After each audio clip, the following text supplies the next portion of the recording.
also saying things. That's my former coworker from Rough Draft. Oh, cool. I didn't know that guy. Neat. Okay. Neat. Oh, neat. Neat. We're live.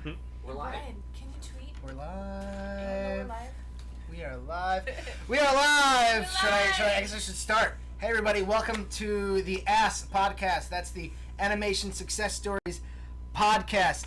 If you haven't joined us before, this is what we do. We talk to animation industry professionals. We interview them. We listen to their story, how they got to where they are now, what hills they needed to climb and mountains they needed to traverse. I don't remember what I usually say. Rivers they needed to traverse, and all the crazy shit they needed to go through in order to get there.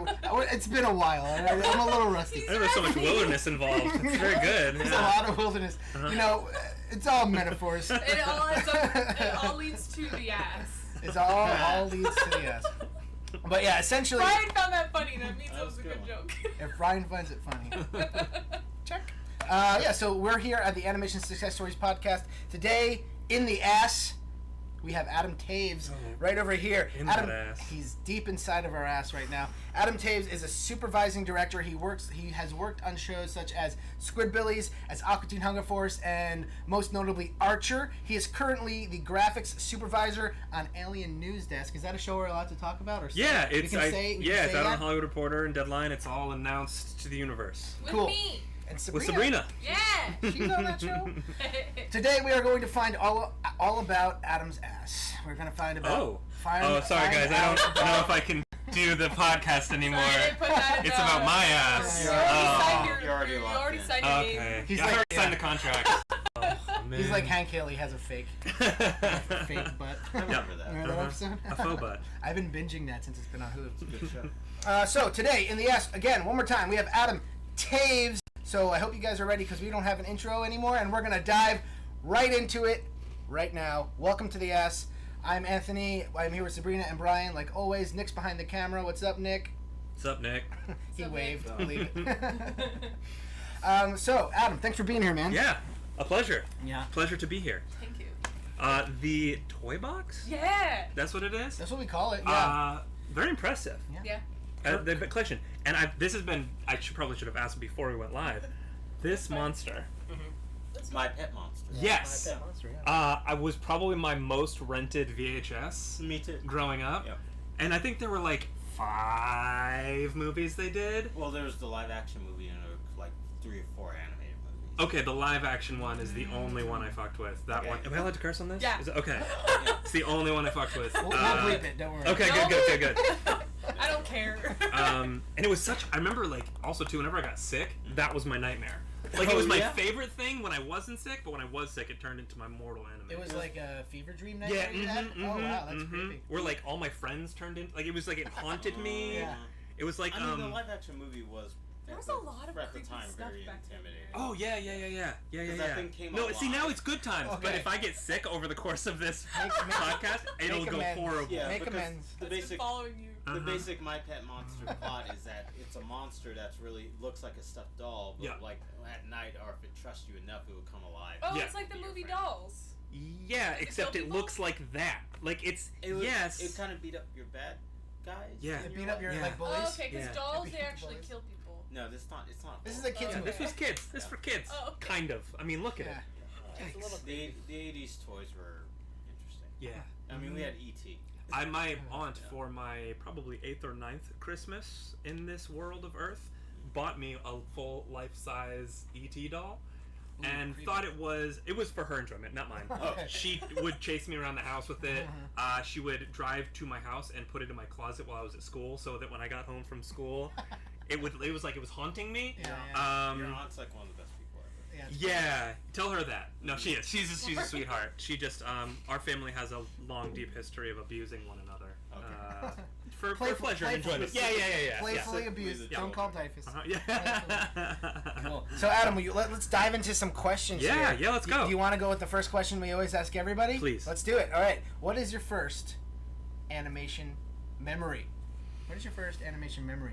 Think back to when you were a little kid kicking in the sandbox, or even before Yeah. that, when you were in the womb swimming in those. There was a TV Those visceral where the fluids. sandbox Yeah, was. yeah. Just the reverberation of animation through the through all of the fluids Yeah. and membranes Yeah, as a child. Maybe as you were being born, There's something on the TV that I just the corner of my eye I caught it. Yeah, that's pretty good. I would say that my first animation memory is probably Teenage Mutant Ninja Turtles. Nice. Cool. Although I guess I could, if I wanted to be truly honest with myself, I would probably say G.I. Joe or He-Man. Only because I had older cousins that had the toys. They had Castle Grayskull as one of their toys. Yeah, wow. But like any kid's toy set, there was Castle Grayskull, but it was full of G.I. Joes and Barbies and Ninja Turtle figures. Like it Barbies wasn't too? actually. Yeah, no, you needed princesses to save. As well, it should be. You need damsels. But for animation, the first thing that I ever sunk my teeth into that I remember watching on any kind of regular schedule, was probably Ninja Turtles. Ninja Turtles? Yeah. So you were a kid of like the late 80s. Like I was born '86, so like My brother's age. 89, 90 is really I think when I started really attaching to any kind of animated content in general. Yeah, Ninja Turtles, and then I probably very quickly stepped over to Batman the Animated Series. Ooh, yeah, nice. But that's when my love kind of, love is maybe a strong word because I love all animation, but at the time, Batman the Animated Series and then Dragon Ball Z entered my life. Oh, wow. And that was kind of my window Dude, so into much is anime. going- I can see the kind of stepping stones because Dragon Ball Z was like mid 90s, right? Yeah. And TAS was like somewhere in the early 90s. It was like Early 92. If you were, if you were 92, into Dragon right? Ball, were you ever into Sailor Moon too? Yeah, but only because the Toonami block gave it to me that way. So Okay. I got a little bit of Sailor Moon, although I didn't really dive into that till later in college. There's a lot of things that I touched on through elementary school and middle school and high school that I would revisit later in art school that people were like, oh my god, have you seen like I watched Cowboy Bebop when it first came out, but like it's just like, oh, this is fun and different and cool. But then when I got to college, people were like, no, we're gonna sit down and we're gonna watch it. Nice. We're gonna And it was great. dissect It was like a little education as you go through school too. That's cool. So when you were a kid watching these shows on TV, watching Ninja Turtles and then eventually Batman and then eventually Dragon Ball, did you always say to yourself, I want to work in animation? Or is that something that kind of blossomed later in your life? Like as a 3 or 4 year old watching Ninja Turtles, you're like, I want to do that. I am very lucky in that, yes, I knew really early on that that's what I wanted to do. And I was 13 years old. I was a 7th grader in middle school, and I had a good buddy. His name was AJ Johnson. Shout What out. we would What's do? up, AJ? Shout out to AJ in Bridgeton, Maine. Hey. Hey, Jay. So we would come to class, and the night before, we would draw in these sketchbooks that we had. Yeah. You make anything you wanted. It was big. Like Mortal Kombat was huge in the early '90s, and you saw Ninja Turtles, and you had like Burton and Van's skate videos were coming out. Yeah. And we would go home and draw this stuff, and we'd come in the next day and we'd show it to each other. You'd be like, what did you draw last night? Oh, cool, I drew this half man, half wasp doing an ollie off of a Ninja Turtle's forehead. And you're like, cool, man. Cool. That's such a product of the 90s. Yo, it's such a 90s thing to draw. The most extreme thing you could think of. Totally. A dinosaur running from an Well, that's explosion. like everything in the 90s was just like, Super yeah, extreme, yeah. everything was It was all flexing, street sharks, sweaty. yeah. Street sharks, hell Everything yeah. was Street sharks. God. Yeah, Rampage. yeah. So, Exactly. but I remember one day thinking, as I was going over the daily drawings with AJ, I was like, I want to do this. Like, math is fine, and science is fine, and writing is fine, All but important things. this, like, if I can do this forever. I remember taking art classes, and they were like, no, you can. Like, you can do this. And I'm Somebody very has lucky to. for having teachers that were Yeah. kind enough to go, yeah, man, do what you want. Put your mind That's to it cool. and do it and have fun. So So that's you grew up in Maine. yeah. There we go. Mm-hmm. That Yep. explains it. Yeah. They're just like, get out of Maine. Go do something. Who doesn't matter. So that's when the switch kind of went off when you were like 13. When you Yeah, were like doing these drawings, 13, you were like, 14. I can do this as a career. Yeah. And Yep. did you shift your mentality to actually putting all your efforts into doing that as a career? Yeah. Yep. That was the time where I started to realize that, and I think we all know this working in animation is you have to make sacrifices to reach a certain level of success. Whether that's personal sacrifices in your free time, whether that's sacrifices with family, whether that's sacrifices with money you spend, places you go, whatever it is, you have to give something to get something. Yeah. And I think that was when I first learned of, okay, if I want to do animation, like really do any kind of art, and I thought I was going to do comic books for a little bit, sequential art stuff, and animation, and those two paired really well together, but getting to that point in my junior year, senior year of high school, going, you know what, science doesn't really matter. But it wasn't that I wasn't trying in math and science. I was just prioritizing. Yeah. Well, okay, at night, instead of putting an hour and a half studying for the test, I'm going to do 30 minutes, and I'm going to do 45 minutes of figure drawing. I'm going to, That's you know... good. Nice. Yeah, so I kind of tried to put myself on a regimen of what do I need to learn now that by the time I hit whatever the next step is, I'm a little bit more prepared. Yeah. I'm a So little bit would more you ready. be that? Were you that student that wouldn't care so much about getting like straight A's in like your academic classes or something, or? My parents didn't stop caring. So Okay, so you still felt the pressure. yeah, there was, and I'm the oldest in the family. I'm the firstborn, so I think there was like an onus of Yeah. go out in the world and be great at everything you do. My dad's big phrase was always like, don't half-ass anything, Yeah. which is kind of what jumped me to do more with the artwork. Was if I want to do this, I'm gonna do this. Yeah, do it, Yeah. So I think I still like up to graduating through senior year, I was probably like a low A, like B student ish. Okay. That's still pretty good. That's admirable. Yeah. Yeah. Yeah, Did you good go? enough to Did know. you go to any kind of special high school for drawing or? Oh art, no. or- In Bridgeton, Maine, there was one high school, and if I wanted to go to any kind of, special high school, it probably would have been 45 minutes to an hour away. We were really tucked away. Yeah.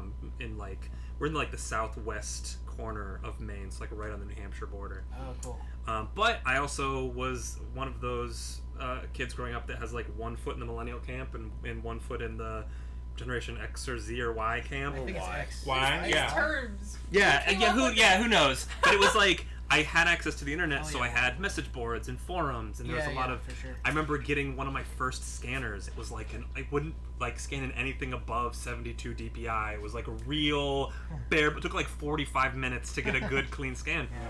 But I would draw in a sketchbook, and every night I would just scan things in and then post it to a message board and be like, "What do you guys think?" Nice. Everyone's like, "It's awful," but it's the internet. Like, that's the internet. Like that's Yeah. always the internet has always been that So way. this is Guys, while you were in high school, internet. you were posting. Yeah. What were you drawing? What were you posting? Is So- there anything available that we can see still? Oh God, probably. I think I probably because my mom just moved out of our childhood house, Yeah. and she was like, "I'm moving, take it," and it was just like boxes of old, just like, "Oh no, never again, burn it." Really? But it would be again like amalgamations of Ninja Turtles or Dragon Ball Z Nice. or Batman the Animated Series or then getting into again kind of like the early internet was always chat rooms and forums, like that was Yeah. your like the early Reddit was like that's what it was. And so you'd go on forums and you'd do like creative writing on these forums where you'd create a character and you create a backstory and then almost like D&D. fiction. Yeah, it was like early fan fiction into the internet where you were creating your own comics or your own storyline or your Yeah. own worlds. And then you could sometimes join a bigger one that was almost like a D&D kind of thing where you're generating characters that are part of a larger story and you're writing, little segments Yeah, yeah. that with people. So that was like my first taste of collaborative That's pretty neat. artwork or like collaborative storytelling. Remember the websites that you were going to? Oh, there was one called Planet Namek. Which You were for on obvious Planet re- Namek Yeah, man. too. Yep. Yeah, Yep. we were there. Hey, cheers. Yeah. The early days. For Nice. sure. And there was another one too that branched off of that was more anime centric, but the content was not anime centric. Like once you got on the forums, it was kind of a grab bag of like they had a whole forum that was for like they had one for My Little Pony, which looking back with the craze that's taken on today, Yeah, kind no of. surprise. Predated. Uh-huh. everyone. Remember also Cartoon Network had a forum. As Yeah, well. yeah. I remember looking and reading through fan fiction of Real Adventures of Johnny Quest. Yes. Yeah. Yeah. So, Cool. and I think that once I got into more of my high school years, that's when Cartoon Network started to show up on my radar. Dexter's Lab and Johnny Bravo and Oh, I missed that show. yeah, Courage the Cowardly Dog, like all these Yeah. funky little weird new genres to me that was just it doesn't have to be super realistic or on model or derived from the human form. It can be stylized. Yeah. It can be different. It can be simplified. And were these cartoons that you found in high school, like the Cartoon Network, the creator-driven Cartoon Network shows? Were they an inspiration for you to kind of go and create stuff you created? Yes and no. I think that I always gravitated back towards dramatic storytelling. and I don't know why. I don't know. Anime. Yeah, I think that maybe at a young age, it was the stories were always, at least they felt very grand. I remember seeing a Miyazaki film for the first time. That even growing up, we used to rent My Neighbor Totoro from your local VHS. Yeah, like the local, and it was the I did the only same one. thing, yeah, as a kid. And you brought it home, and it was the old dub, like before Disney got their hands on it. There's a documentary out right now, by the way. Yeah. About it? About himself, like. Oh, Miyazaki yeah. Yeah. There's the House of. He has one out on Netflix that's really good too. I'm forgetting the name of it. But even that was kind of an intro of. Because you had Disney stories, and the Disney stories were great for what they were and what they still continue to be. But stories like My Neighbor Totoro and the stuff that Miyazaki was doing was just. It was slowed down. Mm-hmm.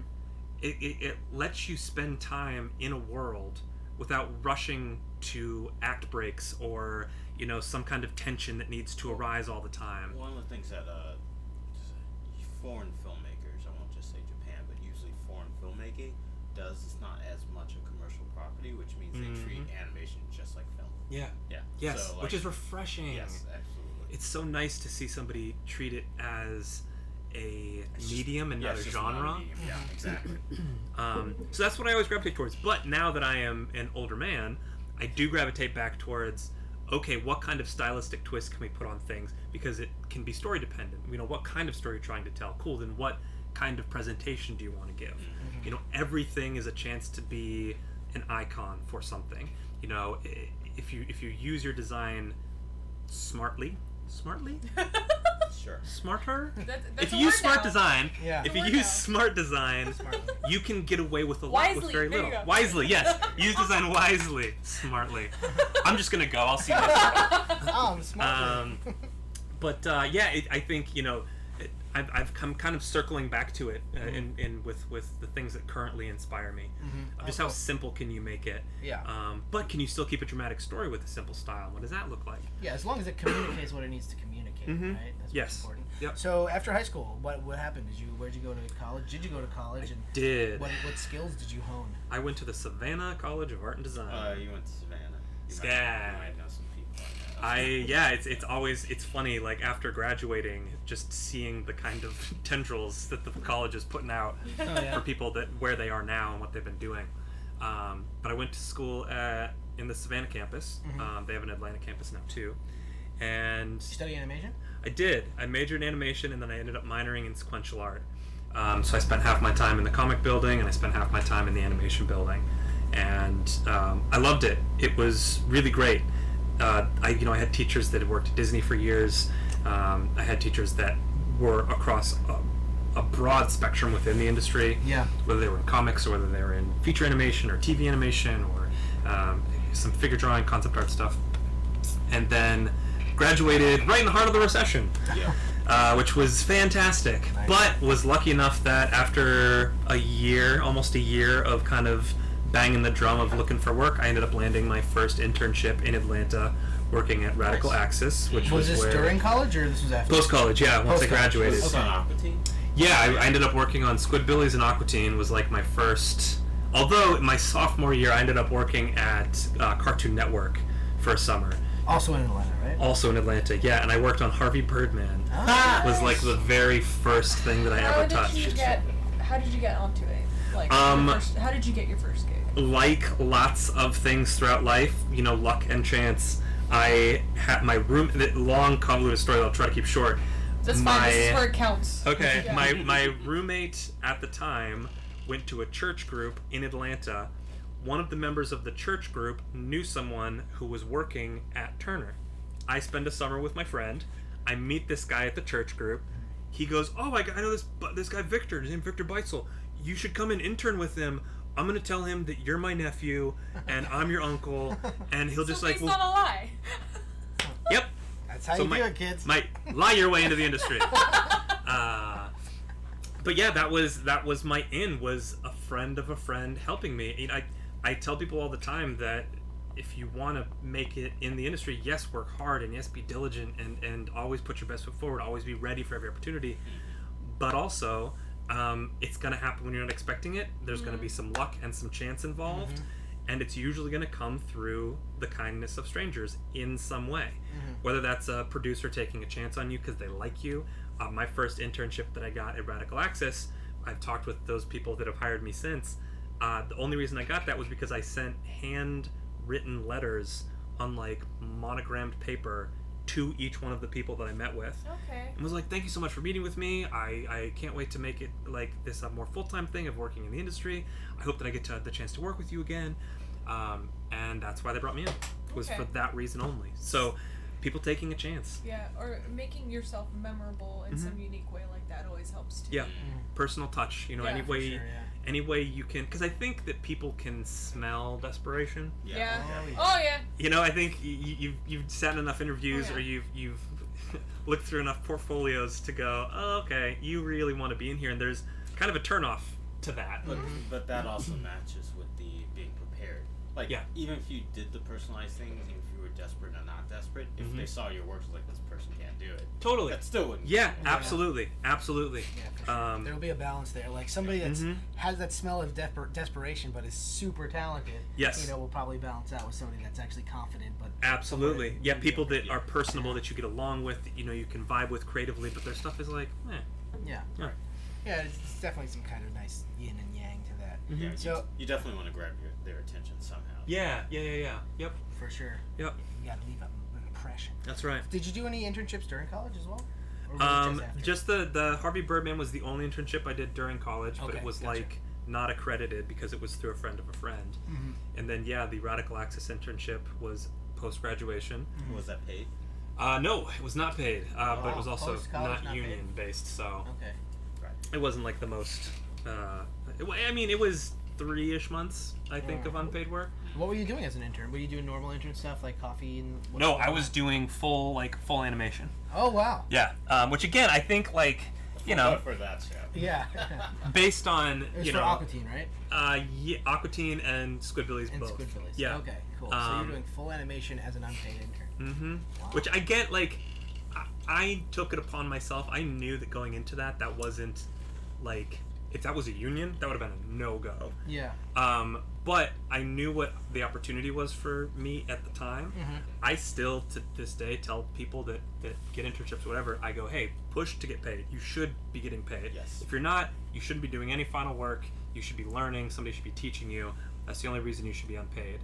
It's hard. But when, at the like, time, it's still hard. Sure. Like it's hard when like you also don't want to piss anyone off. yeah, 'Cause, this like, is your chance. And if you Yeah. go, well, I'm not going to take it because I'm not getting paid. Yeah. It's like, okay, fine, we'll find someone else who Yeah. will. But There's Yeah. always someone who will. But that's also that's also an access, like the privilege of having a union, even if, Yeah. like my first gig was at a non-union shop, but I did a paid internship simply because it's out in LA. Yeah. Where Yep. there are kind of no one's gonna do unpaid work Yeah. unless they're being paid for a college credit or something. Yep. But in Atlanta and other parts of the country where there isn't a strong union, that's definitely like a coin toss you gotta do. Yeah, it's I think at the time It's it was especially in the recession, like the middle of a recession. Yeah. Oh yeah. It was like people are not getting a foot in the door anywhere. This is my chance to be in. Especially Luckily, since you're competing with people who had more experience. exactly, As well. Yeah. exactly, Sure. exactly. And do you think it was a really good learning experience? So you're in looking back, you're Oh, yeah. glad you took the unpaid internship? Absolutely, because I was doing higher level stuff than what I would have been if it was just an unpaid internship where I'm running coffee and writing down information for meetings. I was doing the same work as somebody who was getting paid, so I was keying out scenes, I was in betweening scenes, I was setting up files for layout, I was That's a lot. rigging characters. They you were know. definitely abusing you. Oh, They were absolutely. abusing that situation, Absolutely, for sure. absolutely. But Radical Access. But the thing is I love that studio for that opportunity. I love all the people that I worked with. They're like family to me now. But looking back on it, telling somebody else, hey, Yeah. do as I say, not as I do. For the future, I would tell people, yes, please, always try to, at least in your interviews, whatever it is, go, hey, what's the payment like on this job if you're interning? It's also different because when you're a student just getting out, you don't really have any strong connections. Right. It's probably your only opportunity. Yeah. They Yep. have less power. Yep. And studios know this. Yep. Ideally, the solution to that would be if you and a bunch of friends are going for a similar job and you do have skills and you know you're wanted, and then you have a little more power. Yeah. If you have any connections within the studio, you can talk to them, see if they can get you some scratch. There's ways to negotiate even from a position of not a great power. Yeah, but it does. You're right. Absolutely, it comes down to the power you have going into the negotiation, whatever it is, and outside of a union climate. Yeah, that's you have to have you. connections and relationships with people Uh-huh. where you can kind of flex a muscle. Exactly. And it's tough to do when you don't know anybody. Yep, especially if it's your first time. You don't want to mess it up. You just everything in your body's screaming, just take the gig, take the opportunity. Yeah, I would do the same thing. I'm not going to tell someone to not take that opportunity. I'm not also not going to poo-poo on someone who did take that opportunity. Right. Yeah. It's just a matter of knowing, you can't go in there and say this is great. It's like, no, this is not great. Right. Yeah. But if you want to be a professional artist, it's a sacrifice that often, unfortunately, still needs to be made. But this is also 10 years ago. Yeah, exactly. Yeah, exactly. I haven't heard a story like that in recent times. Yeah, I think that there has been some notable improvements within the industry in general across the board. Well, and they remember you for all of your hard work, right?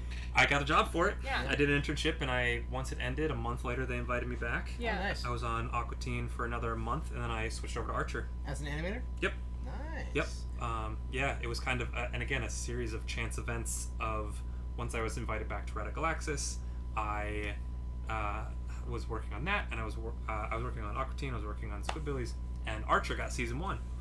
And they didn't have a studio, they didn't have any equipment, and they called up, because they knew the guys at Radical Axis who ran it, said, hey, we just got a show, do you have any space? Can we send me space? And they're like, yeah, but what do we get out of it? And they're like, we're going to give you 6 episodes, we'll do 6 episodes, and we'll just cut it down the middle. So some of your crew will do it, some of our crew will do it. So they came in, season 1 was split in the studio. Wow. Scheduling and season 1s being what they are, they all got behind. And then my boss at the time, Craig Harton, who's actually the executive producer at the Atlanta branch of Bento Box now, Oh, wow. oddly enough. At the time, he comes over and he goes, hey, does anybody here know Illustrator? And I at the time knew Photoshop, Flash, and a little bit After Effects. I don't think I'd ever opened Illustrator ever. And I was like, I know it inside and out. I'm perfect at it. And he was like, lying to the industry. fake it till you make it. But I was like, I know Flash. It's a vector-based program. How hard can it be? It's the same shit. It is not like Flash at all. No. But So different. I could. It's an Adobe product. You kind of fumbled your way through it. Yeah, for sure. Yeah. So anyways, I was like, yeah, I know it perfectly. And he goes, cool, I'm going to give you a test right now. You have 45 minutes. And I was like, okay, cool, yeah, no problem. I'm a master. It'll be great. What was the test? It was, they gave, so the way Archer's pipeline works is they do photo reference for everything that goes into it. And so they took a picture and they go, we need you to construct a full body, full to camera version of Archer with this intro guide is like an explainer of how to do it and nothing else. Show us what you can do. So They can like throw you into the deep end. A front-facing character. Yeah. And I probably got 3/4 of the way through the character in 45 minutes, and then I turned in my test, and then the executive producer came back and asked again to everyone else. He goes, we're still looking for people. Who else wants to do it? And I'm like, shit. Clearly messed this up. You didn't know I Illustrator, clearly so beefed it. Yeah, it's no good. It's not a surprise. And then everyone else goes to their test, and at the end of the day, he's like, Taves, yours was the best. You're over there now. Oh, boom. And I was like, oh, okay. There we go, be prepared. Yeah, dive in and take the chance. Yeah, so for sure. I slide over to this show, having worked in Illustrator for all of 45 minutes, and I think I started on episode 3 or 4 of season 1, and it was crazy town. It was everyone figuring out what the process was, who to report to, how do you communicate properly, how do we track all this stuff. It was a madhouse. But it was, again, another situation where so much was learned. I got such good experience going through that process because you have to wear a million hats to make your way through it. Small studios usually require that. Yeah, you know, they go, okay, cool, you're an illustrator, which was actually like a key animator. It wasn't really an illustrator. So he was doing keys, but you were also managing the server, and you were also filling out a Google Doc to make sure that all your assets were tracked, and you were also delivering stuff not only to other departments, but delivering to clients. You were interfacing through email. That's insane. Yeah, man, it was because Wait, they're having you email clients? well, That's insanity. in moments where Yeah. you needed to, you did. Yeah. It was a very much Wild West survival of the fittest seasons 1 and 2. That's insane. Only because it was 45 employees, if that, then that's its whole studio. That's a full studio. Yeah. But in the beauty of Archer, kind of in the long run of it too, is it's one of the few animations that is done fully all in the same house, top to bottom, from writing to final delivery. Yeah. Wow. So you got a full curriculum. You know, you got, okay, what does it look like to get the script, break it down, delegate that out to all the different departments. Yeah. So yeah, season 1 was Wild West. Season 2 got a little more comfortable. What was your official title going on season 1? What did they hired you as? Illustrator. They hired you as an illustrator. Illustrator. Okay. Was my title. So that was basically, and that encompassed everything you said. Yeah. So okay, because usually, I mean, on the shows that I've worked on in the past, there's never been somebody called an illustrator. Yeah, because No. illustrator is animator, like character a designer. still image. Yeah, that's Illustrator, the first thing I think. and I think they just called it that because the program we were using was Illustrator. Illustrator. We were doing keyframes, like we were keying out animation. Yeah. That was then imported into After Effects, and then in between. You'd be layout. Yeah, exactly. There you go. Yeah. But the title that they gave the other interesting thing on Archer too is that I worked my way up to art director on that show, and art director is where the buck stops creatively. There's nothing above art director. Yeah. So art director is supervising director. Yeah. In a sense, that was something I didn't learn until I moved to the West Coast, because I put on my resume, oh, I'm an art director. Cool. What kind of jobs can I get? And I got art director jobs on the West Coast. And so I remember going on Dallas and Robo in Portland, Oregon at Shadow Machine. The first big jump I had made away from Atlanta. Can you just really quick? How'd you get that jump? Like what was Word of mouth, friend of a friend. Okay. Yeah, I had officially left Archer after 8 seasons. Okay. Wow. It was right. It was hard to look at people too, and they're like, "Why did you leave?" And I was like, I just wanted to try something new, like the 7-year itch, you know. Like I got really good at doing Archer. Yeah. And I looked at the season that was coming in, and I go, cool, I'll try to explore some things creatively, because at the time I was helping with the art direction. And I was like, if we can do some of this stuff creatively, I could stay on for another season and try that out.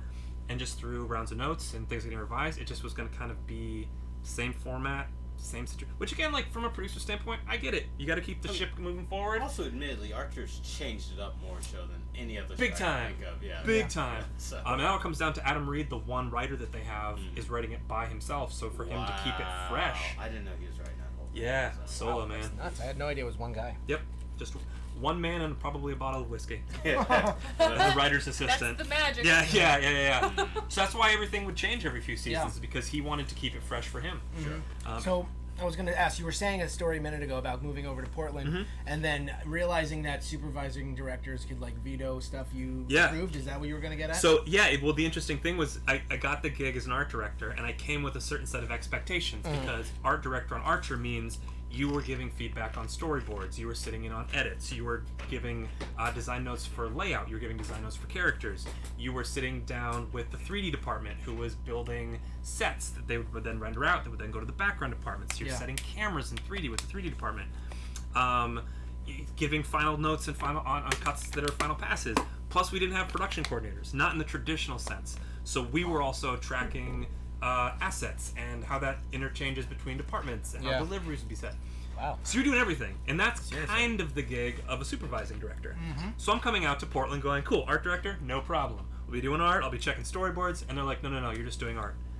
And I was like, well, but how are you going to know how to apply the art correctly when you're looking at the storyboard cut if you're not paying attention to the art? And they're like, well, that's what a supervising director, he's going to take care of the story, and then you guys talk, and then you'll take care of the art. I was like, but we could get rid of the supervising director, and then I could just do all of it. Did you actually pitch that? When I first got there, I was just very confused. But the supervising director we had on Dallas and Robo is a wonderful man named Tony Stocky, who was a co-director on Box Trolls at Leica, amongst other projects. Shout out. He probably knows. Shout out to Tony.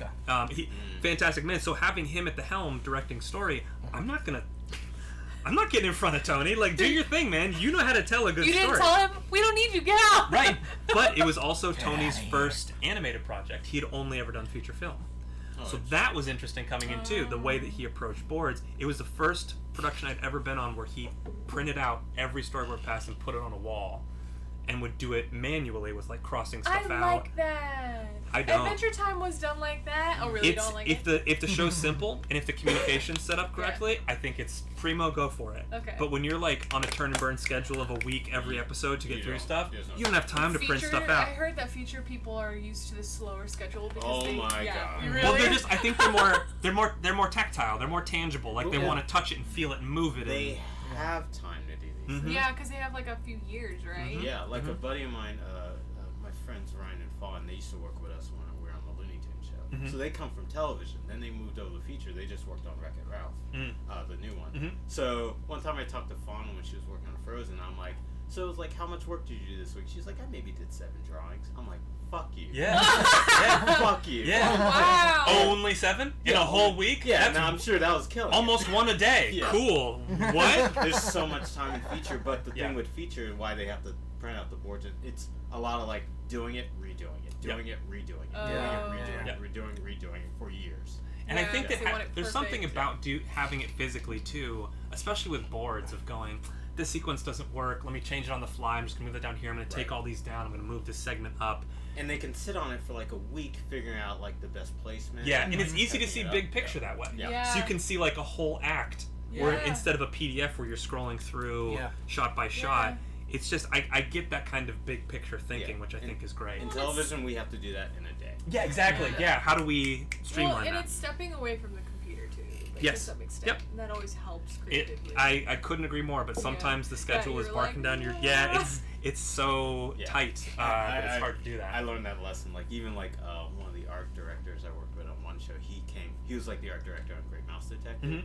And Oh, wow. So he came from like a feature background. Yeah. Working on a television show, and we're just like, time Yeah. to do this. Yeah. This is the Yeah. post office. We just got to keep Uh-huh. that mail going. Yeah, Yeah, exactly. sure. Yep. Did that project you were on end up falling behind because of that, or was it? It fell behind a little bit. There was some scheduling conflicts. There were, I think, just some processes that weren't defined clearly enough at the beginning.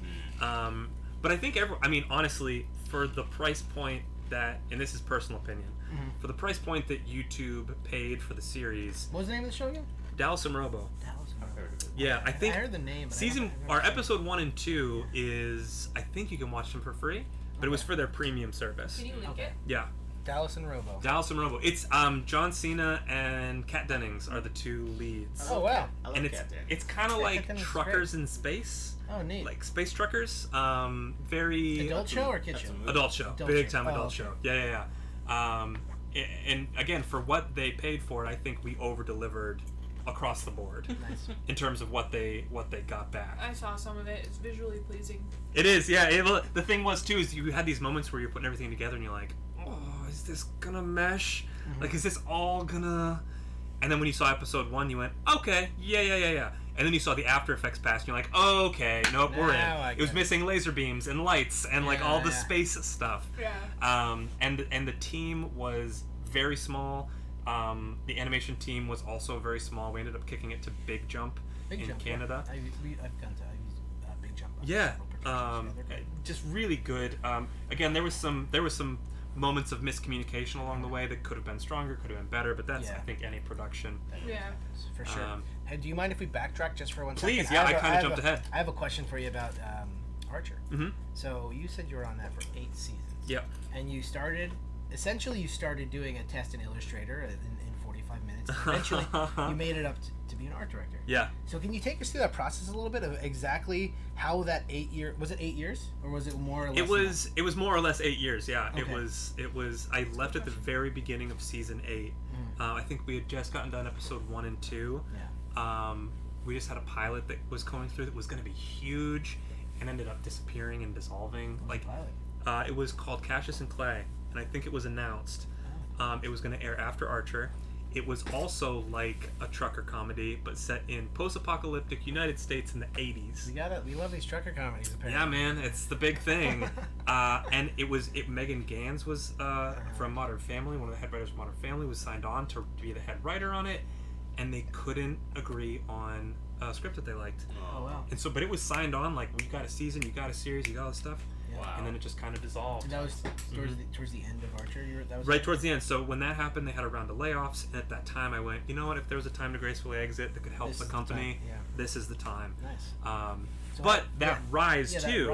Rise. I spent season 1 and 2 as an illustrator, key animator. Yeah. At the end of season 2, I had developed a relationship with the lead illustrator, and because it was a small studio, we were rapidly expanding.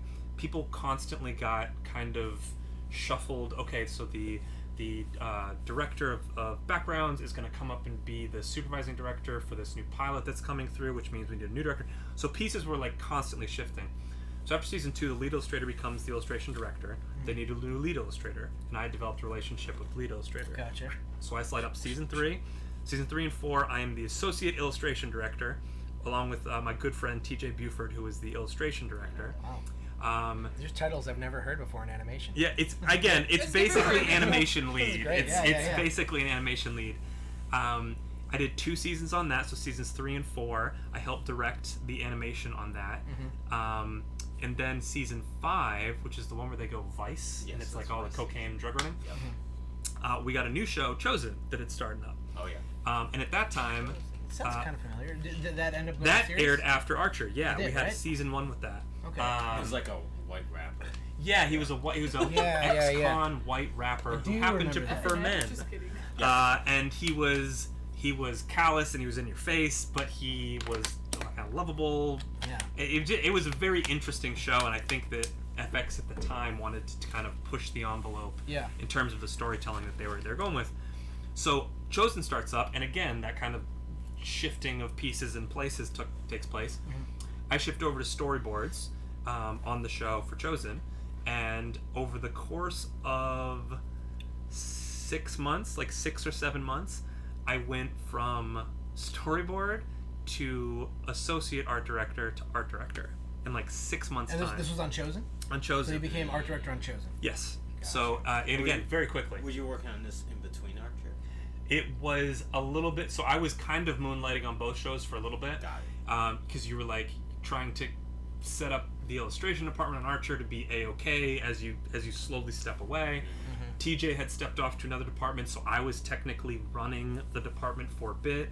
Then I had to step away and just kind of leave it in the hands of people that didn't have a lot of leadership training or experience at the time. Did you We're ever totally sleep? qualified. Not much. No, you can ask my wife. At the time, that's when we met. We met at the time where I was transitioning off of Archer and becoming the creative showrunner on a new show. You were the chosen one. Yeah, and I was like, I'd be at the studio till like 2:30 in the morning, and then turn around and come back at 7:30, like little 4-hour windows where she would see me, and she even told me, she was like, "This will not happen for another year, or I won't stay with you," and that was a big wake up call about work-life balance for me at the time. Ah, that's interesting. But yeah, so again, and the rise from storyboard to art director was again just kind of chance, like opportunity presented itself. I took it and jumped on it and proved reliable, proved trustworthy, proved that I could do the job at hand. Sounds glamorous.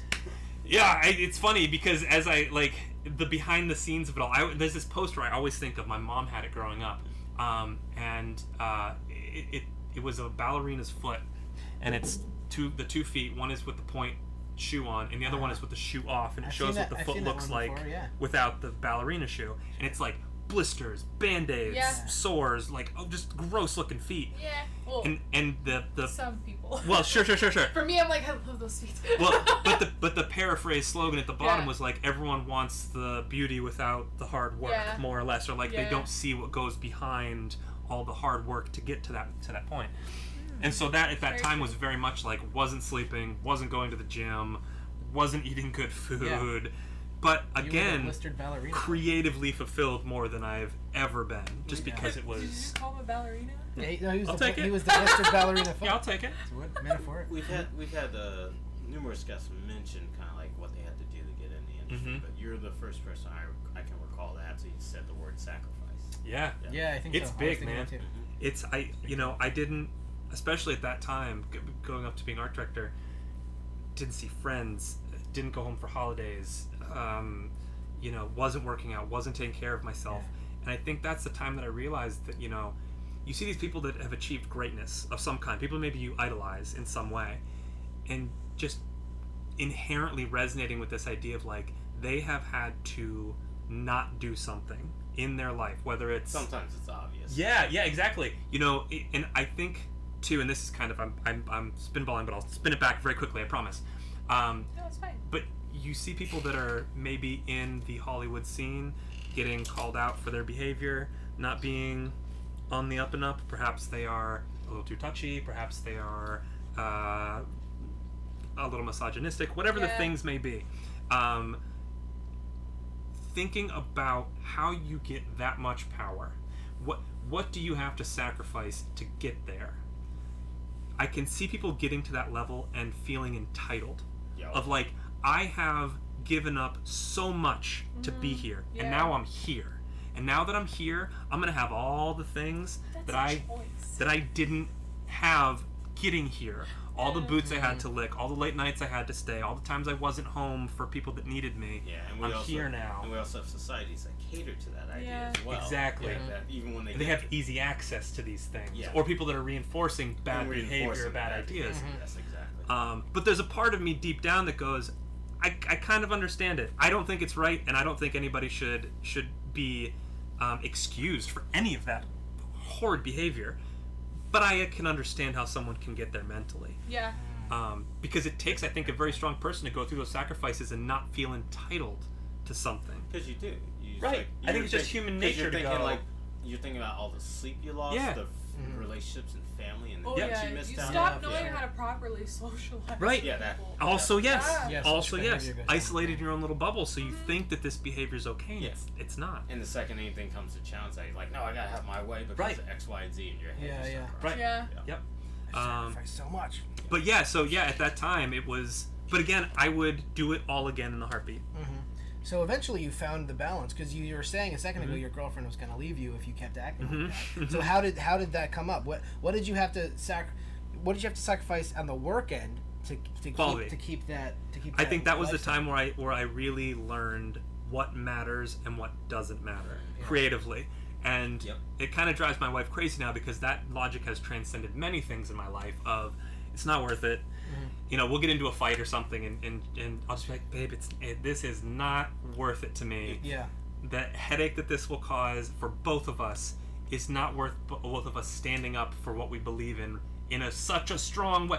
You just have to prioritize. Yeah. And that as in a personal life, it's professional life, it's everywhere. Yeah, I think I remember watching the South Park documentary, the 6 Days to Air. I remember Trey Parker saying something like, "Yeah, I could toil and like stress over this for another day, but it's only going to make it 1% better." And that's what it comes down to, is the percentages, right? Yeah. You go in every note I ever give anybody, I have to go, this has to make it 18% better than what it currently is. And if it's not, then it's just my opinion that it should be this way, but it doesn't have to be this way. Where did that number 18% is your number? That's my number. That's what you came up I don't with? know why that's my number. No, it's just that's fair, because I took at the guild I took a background layout class, and one of the lessons was, if it's not going to change either 20 to 40% more, it's not worth doing. Because the people who are going to view it later will never are not going know. to care. You'll know. And maybe people you work with know, and maybe your creative friends will know. Right. But like the normal person watching it, they're never gonna know. Yeah. I remember that one of it prevents noodling. Yeah, exactly. Yeah. There was I love telling this story too. A good friend of mine, Chad Hurd, who's also in Atlanta, who's currently the art director on Archer. Back in season 2, when he was the illustration director, he came over to me one day and he goes, because I sent him something for notes, or I sent him something for review, and he comes over and he goes, "Hey, the thing you made was really great. It looks really, really great. Something." And I remember telling him, "Oh, well, I fooled you because I just stole this from this other thing, and I didn't really." He's like, "You're not supposed to fool me." And I go, "I think I am. Like, I think that's my whole job, is to get something to air as quickly as I can with the least amount of people giving notes on it." And he was like, "Huh." Because I don't think anyone had ever presented that to him before. Yeah. And he came over another time too, and he goes, "It looks really good. I don't have any notes, but I feel like I need to come up with notes to give you." But he used to be a teacher, so he had this mindset of, I need to teach you with everything you put in. I need to make you better. And I remember thinking, like, no, you don't. Like, Some things are just fine. Yeah, sometimes they're just okay, and they can just move on to the next phase. When the student becomes the teacher. That's essentially the line from Rick and Morty's like, "Don't think about it, Morty." I came up with that because I was like, "Let's get on with this sequence. I'm tired of this. It's a cartoon. Yeah, Don't think about let's it. move Don't on. think about it, Morty. Yeah, On to the next one. That's funny. Yeah, so that was a good lesson to learn early on. Prioritizing things, knowing when it's good enough. This is good enough to move on. Mm-hmm. We all know we could make this better, but let's move on. Yeah, but you could always make it better. There's never going to be a time where you say it's the best it can be. It's always going to be a perfection doesn't exist. Yeah, shoot for it, Yeah. but know that you only have X amount of time, and you got to be satisfied with such progress. It's like an expanding universe. There's no end. You just keep going. Exactly. Yeah. Yeah, for sure. And then it comes down to taste as well. Like how you can make it perfect for one person, Right. But then the next you'll be person, really happy, but no one else will care, or maybe they will, but they'll actually maybe like it less. Yeah. Who knows? Exactly. So we're we're in Portland. Let's jump out there, okay? Yep. So you're in Portland. Yep. You're doing the show called what was it? Dallas and Robo. Dallas and Robo. So that was a 2D animated show. Yes. Yep. It was cool. done in Harmony. We did a little bit of After Effects with it, and we also used Cinema 4D and some 3D vehicle stuff like we did on Archer for some of the space trucks flying around through space. Oh yeah, I've seen that stuff before. So how did you end up here? How did you end up in LA? Well, I actually have only been here for about 2 months. Oh. So this is a new and recent move for me. First time? Is it like your first time living in LA? Yeah. Oh, Yep. wow. First time. What do you think? It is big. LA's big. And expensive. Yeah. And expensive. But Portland was kind of my intro to more expensive living. Yeah. Okay. It was like a stepping stone Portland to is LA. small and expensive. Yes, exactly. Yeah. Yeah, I haven't traveled to like Boston and even I've been to Atlanta before. Yeah. I'm just like I grew up in LA. I was born and raised here, so everywhere else I'm just like, oh, it's just small. Yeah. Yeah. Very small. Yeah, exactly. And I don't have a car, so I'm either getting around with Lyft or Uber or the Red Line, which I realize the Red Line at night and the Red Line during the day are two very different experiences. Oh, yeah. I walked next to a guy the other day who told me he was walking to the end of the sky. Did he make it? I hope he made it. I hope he made it. I was rooting for him, but I was also wanted to distance myself from him as quickly as I could. Yeah. But I hope he made it. Should have grabbed his hand and gone with him. I think he was trying to grab my hand to go come with me, and I was like, no, I'm good, man. Yeah. Red line can be tough. Yeah. Red line can be tough. But I'm slowly kind of getting the swing of things. Well, he lives like a walking distance. I'm 5 minutes from work. Yeah, okay. I lucked out. Lucky butt. Just because I couldn't I did the Red Line for my first 2.5 weeks. Yeah. And I was like, I can't do this 45-minute commute, especially at night. It's just Thanks. after a long day, you're just like So you moved. So I moved. Nice. I did. That's a been smart my thing to struggle do. for life. But it's interesting because I got married in October, and then 2 weeks later, Congrats. I moved to LA. It's a hot new honeymoon thing where you just move 1,000 miles away from your spouse. Yeah. And she's still in Portland because she still works at the Shadow Machine branch. Oh. And the Shadow Machine branch in Portland just got the Pinocchio. Oh, she's in animation too. That's where the Pinocchio movie's being made? Is in the I was Portland hoping branch. it would be down here. Yeah, so she's not man. originally in Oh. animation. Yeah. She graduated in political science. Okay. She is one of the best communicators I've ever met. In terms of, like, if she walked in here right now, she would know all of your phone numbers by the end of the thing. She'll know a secret she'll about memorize all of you. names. She's great with names and faces. She facilitates flawlessly. Yeah. So she's now the executive assistant to the owner of the Portland branch of Shadow Machine. Damn. And she got it by sharing her beer with the owner and telling him about how she drove all of our stuff from Atlanta to Portland by herself in a U-Haul with a dog for like 3 days. And he was like, you can get stuff done. I need an assistant. Would you like to be an assistant? Wow. And she's like, I don't know. I've spent 5 years living with a man who I've needed to facilitate creative needs and personal needs. So yeah, I think I could probably do this assistant thing. That's That's your job. cool. But she's Cool. slowly found a love for it in the year and a half she's been doing it now. Okay. So when I got the gig here in LA, it was like, well, I'm going. Are you staying? And she's like, I think I'm staying. And I was like, okay, how long should we do that for? And we're like, for now. So Yeah. for now, at least through the holidays and for the foreseeable future, I'll be Well, working here and she'll be in Portland. We heard that our production's supposed to be short, right? Yeah, I think like March, April is when it'll end. Mm-hmm. I would. That's typical. Portland is a lovely city. I really like living there. I live 2 blocks from the Portland Timbers soccer stadium, so like every other Saturday I could just walk and go watch soccer for $10 or whatever. Cool. It was awesome. I grew up playing soccer, so it was really cool to experience. But in terms of an art community, especially compared to LA, nope. Like, it's the handful of people at Shadow Machine. You would think, yeah. And there, Leica's there, and they have a good art scene, but it's not. It doesn't have the hustle. Mm-hmm. And I don't mean to shit talk Portland because I love everybody that's there, but it's just a different environment. It's a different vibe. There's no business-minded art people. It's like no, it's like I'd love to come in at 9 and then work till 7 and then go to happy hour. Yeah. And you're like, oh cool, do you want to like do stories afterwards or record a podcast? They're like, no, I'm good. I'll see you work at 9. And you're like, that okay. sounds like my life. Yeah. I want to stop working. And I made the people I became like some of the better friends with in Portland were people that were trying to do that. Like they're trying to do drink and draws and they're trying to do, like artist nights where people can share story ideas and pitch to each other. The thing that was most interesting when we had Yorka, he was telling when he moved out here from New York, he was telling me how like the New York art scene, even though it's New York City, there's no like nucleus art gallery you can go and see like people posting things from like Ninja Turtles or Avatar doing fan art. Yeah, it's like I'm kind of like, why not? I think New York too is also that vibe of like I'll go hustle and do my thing, but then there's a little of that in Atlanta though, right? Atlanta's growing, and that was one of the tougher things of moving away from Atlanta was so in my free time whenever I had it in Atlanta, I was part of a group called the Lotus Eaters Club, and they did like street art and murals throughout the city, which I had not really dipped any of my toes into that world until a group of people that were working at the studio got into that. And not only did we do mural work and stuff, they're actually, you can look them up at Lotus Eaters Club on Instagram and Twitter and everywhere. They're doing augmented reality with their stuff. Nice. So as they do their murals, because it's all animators who are part of the group mostly. They want to animate. Yeah, so they animate these little like 24, 36, 48 frame loops, and then they developed an app where if you hold your phone up and you would tag throughout the city and you'd go and find it in like a Pokemon Go collection. You could collect all of these different animations. That's neat. It's really, there's so much potential in all of it. Man, I want something like that here.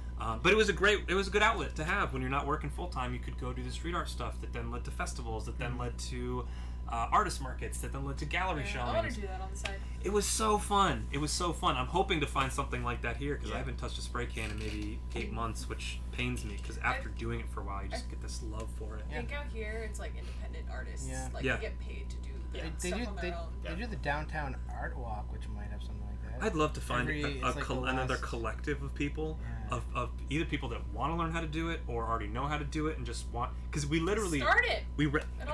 Start it. Yeah. All right. Seriously. We just need to find an empty warehouse that's relatively cheap that we can all split rent on, that we can all practice spraying cans inside of. I think you can find If you're listening and you know something. Yeah, if you genuinely, if you know something and you want to reach out, I am super interested in doing some stuff in LA.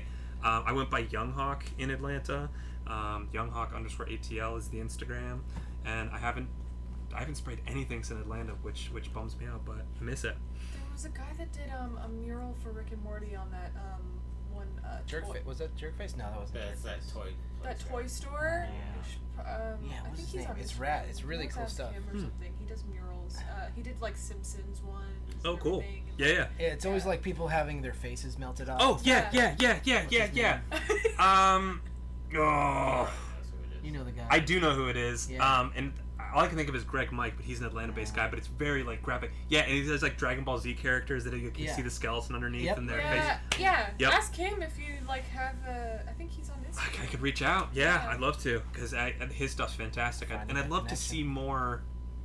Like, I think there's always this sense too of like I've developed a thing, so I need to guard it, and I can't let people in or near it or learn from it because it's my thing, and I need to make money doing it. Which I get that, but I've always been a collaboration kind of person. Yeah. Of like, teach me the thing, and if I can do it better than you, then you can learn from me if you like doing it. But there's always this sense of like, yeah, here's my techniques. I dare you to do it better than me. Yeah. Like, I've been doing it my way for so long. Yeah. And if you can do it better than me, then why shouldn't I want to learn from you? That's an independent person thing. Oh, their life solely depends on I get their independent work. I totally get that. Yeah. You know, you have to have a brand. You need to push stuff out. You don't want any competition in your market. I get that. Yeah. But I don't know. I think there's enough room. I think there's enough room to have some. It should be. Because everyone also Totally, has a different because then style. you say for example, you have a collective and you're doing street art stuff, and you present yourself at an event of like, hey, it's these 5 artists. When we're all together, we're called blank. Very cool. It's literally called. Yeah, we're called blank. Awesome. There you Figured out your first. And then when you're at an event, you can all individually sell your own stuff. If anything, a collaboration is just another platform for you to push your wares. It's not competition. It's not there to replace what you're doing. It's there to be another avenue to reach more audiences that you may not normally get. I mean, when I took African art history, there's a phrase that was learned that a lot of the tribes practice is that like you're adding power to power. That's it. Yeah, it's not there to replace. It's not there to challenge. It's there to enhance. Yeah, it's always amplify. up to people who are buying the product or whatever the art. It's always up to them to decide what style that they like, and everyone at the end of the day has their own style that they end up wanting like to do anyways. Yeah. So like, there's always going to be a market for that one original artist that started it all. Yep. You know, because they're going to always go for his style. Exactly. And then for the new people, like they're going to just be a new style where like other people are going to grasp onto. Yep. It's like tattoo art. You know what I mean? Yep. Like, you can't feel competition because it's just like, you know, some people are going to go to you for your specific style. And what is a tattoo studio if not a collective of tattoo artists? You know what I mean? Yeah. Like, otherwise you're just an independent a tattoo artist, and that's cool. Yeah. But if you work through a studio or you work through a collective, plus, I will take a bit of pleasure in saying that in Atlanta, the collective we had was always the most fun. People always were like, you guys are so much fun. Can we come hang out with you? Because we just have this clubhouse and a warehouse on the like southern side of Atlanta, and people would just come and hang out. That's cool. We just had this space, and we'd go there after work on Tuesdays and Thursdays, and we'd drink beer, and we'd draw, and we'd hang out, and we'd practice. Los Angeles needs more of that. Los Angeles and people is would just missing slowly that. gravitate, and they'd go, hey, we heard that you guys just like hang out and draw and spray paint on Tuesdays. Can we come by? And you'd be like, yeah. And the club would grow, and you'd get more people that come, and you go, oh my god, you do 3D printing. Yeah, come be a part of the collective. Oh, you do street performance art. Come in and be part of the collective. Yeah. Nice. And you just found ways to hold events where everyone could pool their talents to make a cool new thing. Yeah. How did it awesome. start? How did the collective start? It was credited to 2 people, a guy named Rod Ben and Chi Sato, who they were just throwing around this name, Lotus Eaters Club. They would usually hang out on the weekends and draw anyways. And Rod is this kind of guy that draws nonstop. Just like every time you're with him, he's got a penciled paper, he's got pen to paper, he's always doing something, and it's no pressure drawing. So it's just like, sit down, draw. And he's good, so you go, I want to draw too. And now you think like, I want to impress him, and then I want to impress other people that come in, and so it's just this kind of, you know, machine that keeps feeding itself in terms of being inspired and hustling and wanting to do stuff. And then that just led to, well, let's do something more formal. And so they started this Lotus Eaters Club. He asked around, he's like, hey, you want to be part of this? We're just going to pool rent. We're going to go out and do this stuff. Low pressure, no like commitment besides monthly dues, and you're good to go.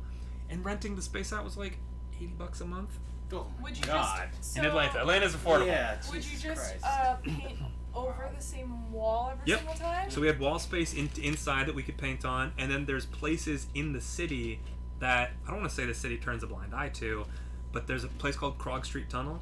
I know the Krog Street. You can just go to, and the community embraces it. So you just go in and you can just spray paint in this tunnel. It's like maybe 1/10 of a mile, and it's just this underground tunnel where you can just spray on the walls and you won't get a ticket. Police can roll right by. Police actually roll by and hit their sirens is like, yeah, keep drawing. Like, it's really supported. I think you should find something like that out here. I'd love to. I would love to. It was a good outlet. It was a good release. There are definitely collectives, but context in the city's huge. But you should be able to find people. Like, well, again, the city's so your big, contacts, it's like, I hope I can find something that's in a relatively designated location. Yeah. I feel like there's definitely people like that in like downtown area. Like downtown for sure. Oh, for yeah. sure. There's some North Hollywood. Maybe some in NoHo, but like something like that in Burbank would be hard to imagine. I don't think that would exist. Yeah, but North Hollywood is where I am, so I should probably start looking there. Yeah, for sure. Start creating something. And then of course there's always going to be like younger people that want to like that love doing that as a passion as well, that it will of course want to like join you. Yeah. And the thing that I loved about that collective too was that anyone could be a part of it. It didn't matter how good you were, No. or how experienced you were, or It's if it was not your a first job. time doing it. No, It was just, to have fun. do you want to learn how to spray paint? Cool. Nobody can really teach you, but if you just want to have That's what artists should do. access to cans and space, come on down and practice. Yeah. It's funny because, like, to kind of tie it back into, like, career or in the industry is that a lot of people ask me, how do you get into the industry? And if they're, like, not in LA or Atlanta or New York where there's very limited studio access, I always tell them, like, find a local art group, coffee shop, wherever, hang out with them, draw, they'll get connections, you'll get connections, work on stuff together, build yourself, build your portfolio. That's what you do. Go to, and like we were saying before about people being thirsty or feeling desperate, just go to a place and draw.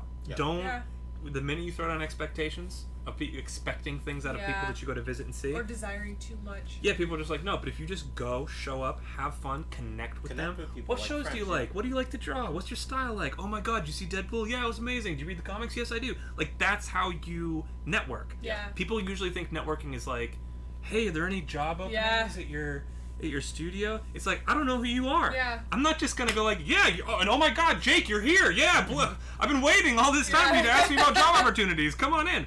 It's like, no, if you go to an event, just be a human first. Exactly. Just be a human. Exactly. Try to connect with people through common ground. You're all there because you like to draw. Yeah. Find common ground and then just develop a routine.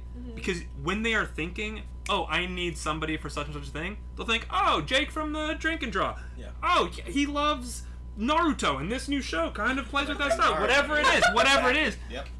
That's how you're in. And that's what I recommend to any kind of new artist too. Is like, yeah, if you go to a place, just go as you. Yeah. You know, I know it's tempting to go to a spot and there's opportunity, and you go, oh, if I just tell them that I'm available and that I'm ready for work, which you can do, but it's a fine line. Yeah. Some What's people your- get really turned off by that. What's your view on like people who want to get into the industry that are like huge fans of the shows that you work for? That's always tricky. The thing that I would tell people is you need to turn that shit 100% off. Yes, and it's not. Everyone loves a compliment. Yeah. That's fine. So if you know you're going to meet somebody or be around in the proximity of somebody that works on a show, everyone loves a compliment. Yeah. But say it once, That's say it loudly, and then do not talk about it again. Because the point of working in the industry isn't that you're gonna work on your dream job, Right. on that one specific show. For example, you start on Archer season 1, you didn't know like it was gonna be Archer. No. I didn't know Rick and At Morty all. was gonna be Rick Yeah, and me Morty. neither. So there's no reason of saying like, oh, that's only a hit show and I have to only want to work on that. Yeah. It's just like be a person who's interested in the career in the industry and Itself. everything in its totality. Not just, Totally. oh, And I love the Batman interesting thing animated too is series, like, yeah. and that you raise a really good point, is that throughout all the projects I've ever worked on, I don't think, and this isn't a knock on anything I've worked on, but I haven't worked on anything that's like, oh, that's my dream job. Right. Or like, oh, that job resonates with me on an artistic level or on a storytelling standpoint of like, Same. I would give up everything I'd take low salary and I just want to work on that show. Yeah. I haven't worked on that yet. Yeah, same. But expect my career to be long, knock on wood. So I'm not in a rush. It's every project I'm on is a learning experience for whatever the next project is. Yeah.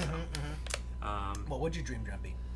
my dream job would probably be working internationally. I really love what France is doing right now with animation. France, Spain, and Ireland, I think, are doing some Their really styles. awesome stuff right Like, now. Her style, don't you die Yeah, for. my top show right now is a French show called The Last Man. Oh yeah, Why the Last Man? Oh, Yeah. no, not Why the Last Oh, Man. sorry, It's Last different. Man. No, I always go Why Why the the Last Man is very good. Yeah. It's just called The Last Man. It's based on a French comic. I highly recommend it. It's on Mondo. You can watch it through VRV on PlayStation if you have access to that. VRV, that's what HarmonQuest is on. Yeah.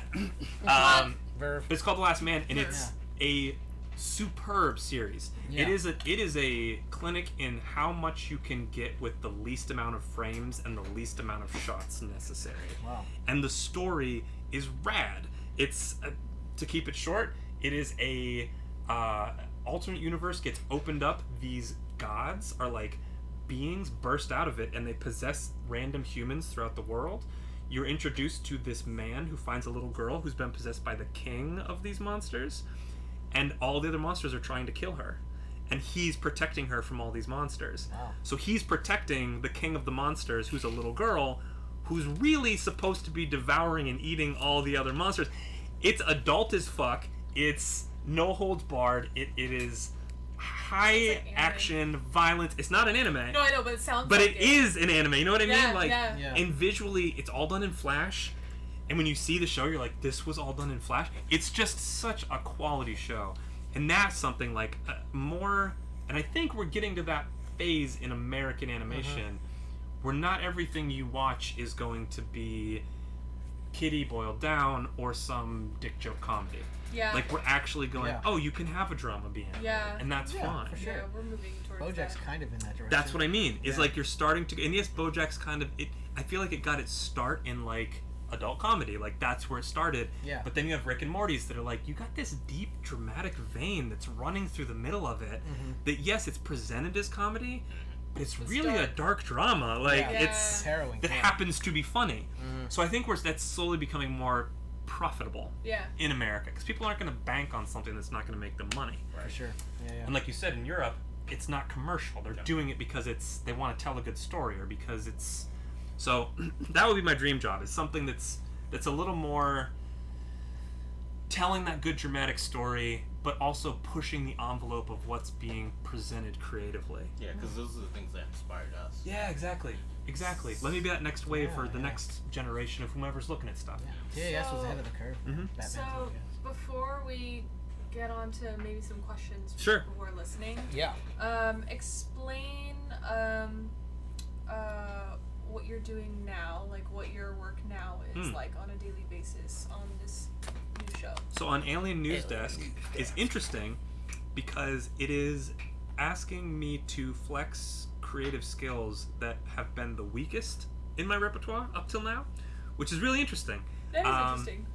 So right now I'm a graphics supervisor on Alien News Desk, and the role of that is, think of like The Daily Show or Colbert or whatever.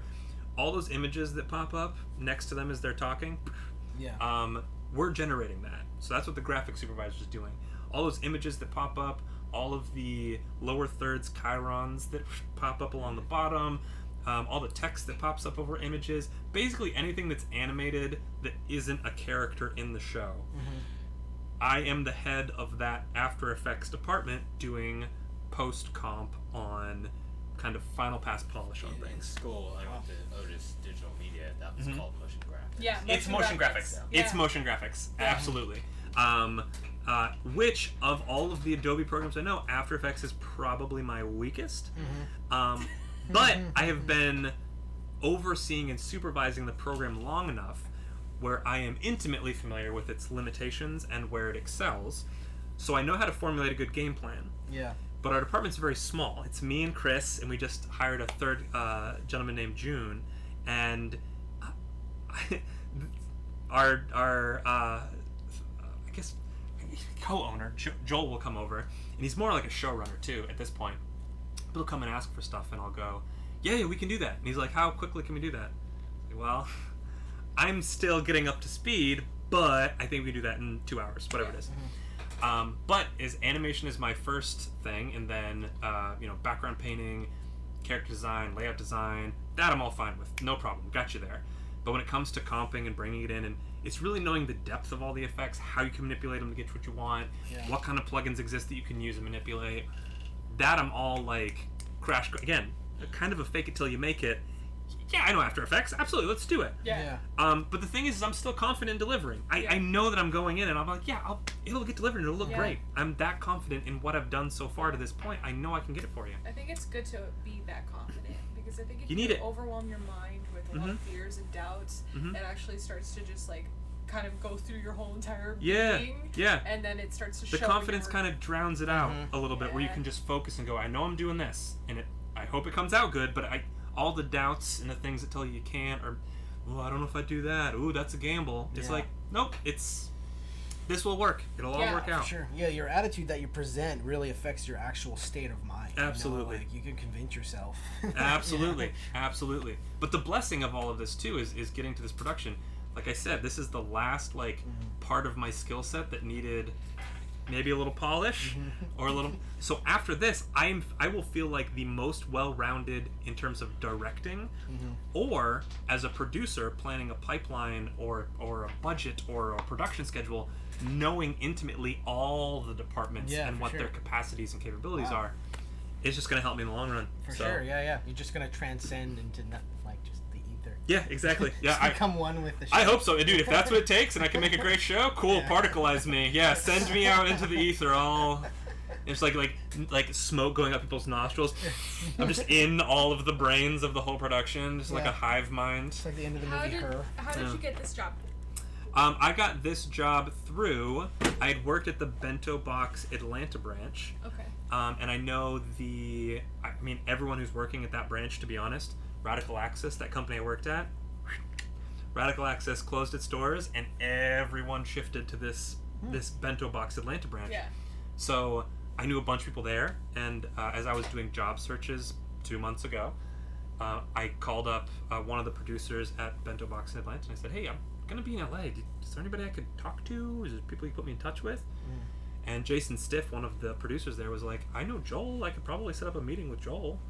And I was like, "Yeah, that'd be great." So I go in and I said, "Joel, I am here because Jason said that I should come talk to you. I am currently open and available to pick up work if that's a thing." So you came to LA before you had work? Yes, I did like a whirlwind week tour. I went to Shadow Machine. I went to Bento Box. I went to 6 Point Harness. I went to Titmouse. I went to Disney. I went to Gentleman Scholar, which is like a small commercial house. Right. But just like did all these little, "Hey, I'm in LA. Is there anything available?" And some people were going, "Well, your portfolio looks great, but no, we have nothing." And other people went, "Well, there's stuff coming, but not right now."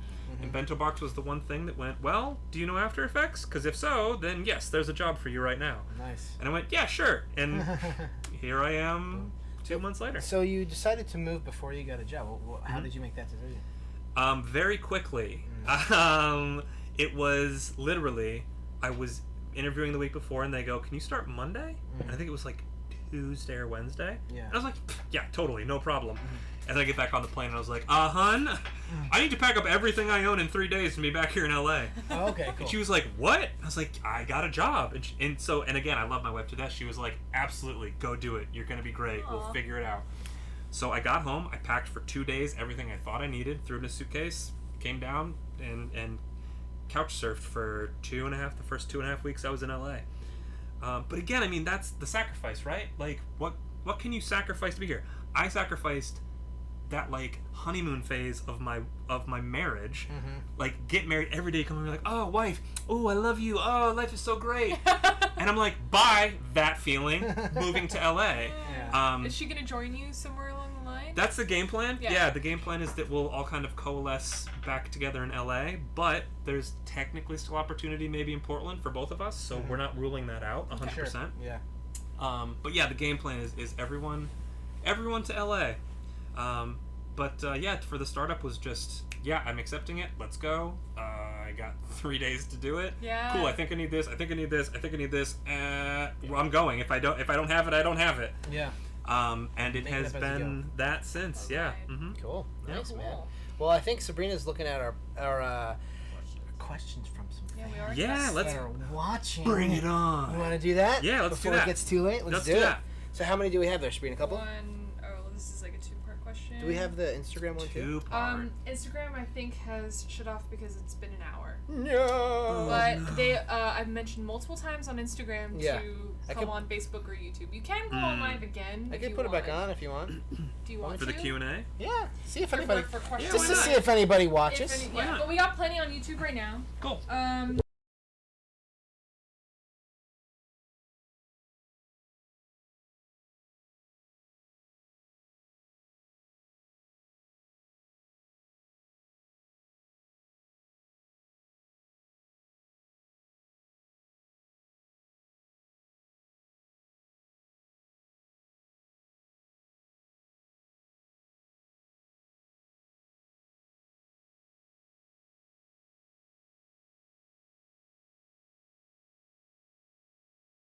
Is from my boyfriend.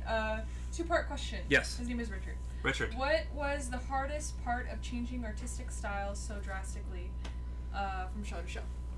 Yeah, that is an interesting question. I think that everyone handles that process a little bit differently, and I think it's all in the mental approach of how you're walking into it. So for me, I looked at it as kind of a a puzzle that needed solving. I think it also lends to my style a little bit. I really like my style. I think it's really fun to draw in. It doesn't... It's always changing. Like, my style, I feel like if someone's like, well, what do you draw? I could have an image of like, well, I drew this most recently, so I would say that this is my style. Yeah. But it's kind of always evolving, and I think that has grown from working in the industry for so long that from show to show, you need to have an adaptable style. Yeah. So someone goes, hey, can you draw this? You go, yeah, I can draw that. Yeah. But if someone goes, well, what do you draw? Yeah. You go, oh, well. I think it's a good thing to not have a distinct style. It can be, but it can also hurt you. You know, if you want to brand yourself say I later. wanted to sell a show and go, I want it to look like this. I either need to hire someone to do that for me because they have a style, or I need to work on a style for myself and go, yeah, this is my style. Sure. Which you can do. I mean, it all just takes is practice. Whether it's you trying to match a style, you trying to develop a style. So, what the hardest part between shows is, I try to look at it as a fun process of going, how do I crack this code? How do I replicate this style in the fewest amount of steps and make it as easily translatable as I can? Because the way I draw Bart Simpson, in theory, minus a model sheet and maybe some coaching, might be different from how anyone else draws Bart Simpson. So from a less subjective kind of like this, from an objective standpoint, you go, okay, well, this drawing is 2 circles that start like that, and then you cut that one in half, you get rid of that, you break it down to its simplest form and shape, and then you just try to replicate that as quickly as you can. Yeah. So going from show to show, again, I look at it as, cool, another opportunity to break down someone's style that I put into my bag of tricks for later, so that you bring that on to the next show. And you'd honestly be surprised from show to show how many of those things translate. You know, Archer's kind of a unique exception, where it's very graphic, it's very realistic. It has some dense highlights and shadows that get put into every character. And I can't think of a show I've worked on where I've been able to translate that cleanly. But there are certain things of like how to place pivot points correctly so your arm rotates cleanly, or how to layer things appropriately so that you can get some masking that works to reduce your overall speed for animation, whatever it happens to be. Cool. But yeah, that's a long answer. But I feel like it was what should have been a short answer. That's fine. A lot of answers end up being long. We're open to that. Okay. Also, before we ask the next one, my sister says hi to Brian. Specifically, my sister loves you. What about us? Nice. Just Brian. Sorry, guys. I just want to see like your sister's design. It's like, Brian, it's fine. That's fine. She always says hello. Very sweet of her. Yes, it is. Hey Nick, just double checking that the audio's good. This somebody just wrote in said the audio might have just went down. Audio went down. Womp womp. Potentially. Should get a listen. It looks like it's good. I mean, I'm getting bars on my end. We got Let's bars. see We if got bars. we're getting we it got on bars. Put into every character. Yeah, we're good Yeah. here. Okay, we're good, Here. We should Richard, be- you crazy we guy. Should be good. Okay, cool. Oh, sorry. Richard. He's there. He can still be a crazy guy. True. He's a little nuts. Love you. Do we want to go after? Let's go to the next part of the question, which was, what was the most rewarding or beneficial part for you and your personal growth as an artist? Eric Paint Bra. Specifically No, that in was terms of Richard. trying to match styles, I would assume. Yeah. No, I think just... Wait, what? Well, that was part 2 of that question. Oh, So No, yeah, but that's somebody else. no, that was asking. Richard, and then Richard down here. Oh. So Richard. Oh, okay. So there was You're just going. Okay. I'm just asking the second part of his As a question, follow-up? since he kind of there was Yeah. another question sandwiched between his second part. So yeah, part of changing your artistic style, and what was the most beneficial part for your personal growth when you did that? Not being precious with things. Oh yeah. Of going, because I think again, there's lots of people that will develop a style and go, well, this is my calling card now. Yeah. Or say you get really good at doing Archer, and then you go on to the next gig, and they go, well, we want this to be nothing like Archer. And you're like, well, but I'm really good at Archer. Yeah. Have you seen Archer? It's good. And they're like, we don't care. We don't want Archer. So you learn that whatever the style is, not to take it personally if someone doesn't like your stuff. We had to tell that to artists all the time on Archer. I say all the time. It was a kind of a selective case-by-case basis, but you go to an artist and they'd submit something and they'd go, what do you think? It looks great, right? And you go, yeah, it looks great, but that doesn't look like our show. Like, yes, that looks amazing, but that doesn't facilitate what we need. Yeah. So you always have to tell people, I don't dislike your art. I think your art's great, but we're not doing art for us. We're doing art for the person that's writing all the paychecks for us to make this show. And if your drawing isn't going to make that person happy, then it doesn't work. So me telling you this doesn't work and you have to do it again is not a critique of your artistic ability at all. It is a critique of how closely you follow the instructions to get the thing I need. So going from show to show, I think that just kind of reinforces this idea of each show is a subjective approach for what that show is going to look like. And that's great. Every show needs its own identity and brand. But it's not the end-all be-all. Yeah, Archer looks really great and you can maybe get your calling card that way. But there's so many other shows out there that look drastically different that are just as, if not more popular than whatever Archer's doing. So, yeah, coming away from working on multiple shows is don't be precious with whatever you had or with whatever's coming. If you can't hit a style, that's kind of okay too. Yeah. It's okay if you can't replicate a style. It may not be okay for the show, but for you personally as an artist, that is nothing to be ashamed of. Sometimes you can, sometimes you can't. Just don't be precious with it. Yeah. Sure. That's good advice. Cool. So this guy, Eric Paint Bra, he's asking you a question. Bra? Paint bra. Paint Bra. It's more like Paint Bra. Paint Bra. What's the biggest challenge you've faced being a leader in the industry? Like in a leadership Good role, question. what is the biggest challenge? Ooh, I think initially it was separating friendship from leadership. Because my first leadership gig I got bumped on was on Archer. And all of a sudden, I was in charge of managing all the people I got hired with. And so that power dynamic is very interesting. Yeah. Because people that you would talk to a certain way the day before, well, now you're in charge, and now you're in charge of deadlines, and all the shit you talked about production, all the venting you did, you cannot do that with people on staff anymore. Yeah. So that was a really interesting lesson to learn. And then to not, and I think, and I'm not saying this in any kind of braggadocious sense, but I was one of the first people to kind of rise up through the ranks in terms from season 1 up to season 8. And then watching other people get responsibility and leadership and realizing over time, no one's telling these people how to be a good leader. It's, hey, we need a background director. You've been working here 4 years and you're really good at it. You're the background director now. And they go, okay. And they run it like a boys club or a girls club, where their friends get preferential treatment, or you know, maybe they lash out at people in a way that's not, that if they were on the same level and had the same amount of power, that's okay. Yeah. But now there's some quid pro quo going on, and you can't talk to people like that, or you can't vent. I remember one of the people at Archer, his name's Neil Holman.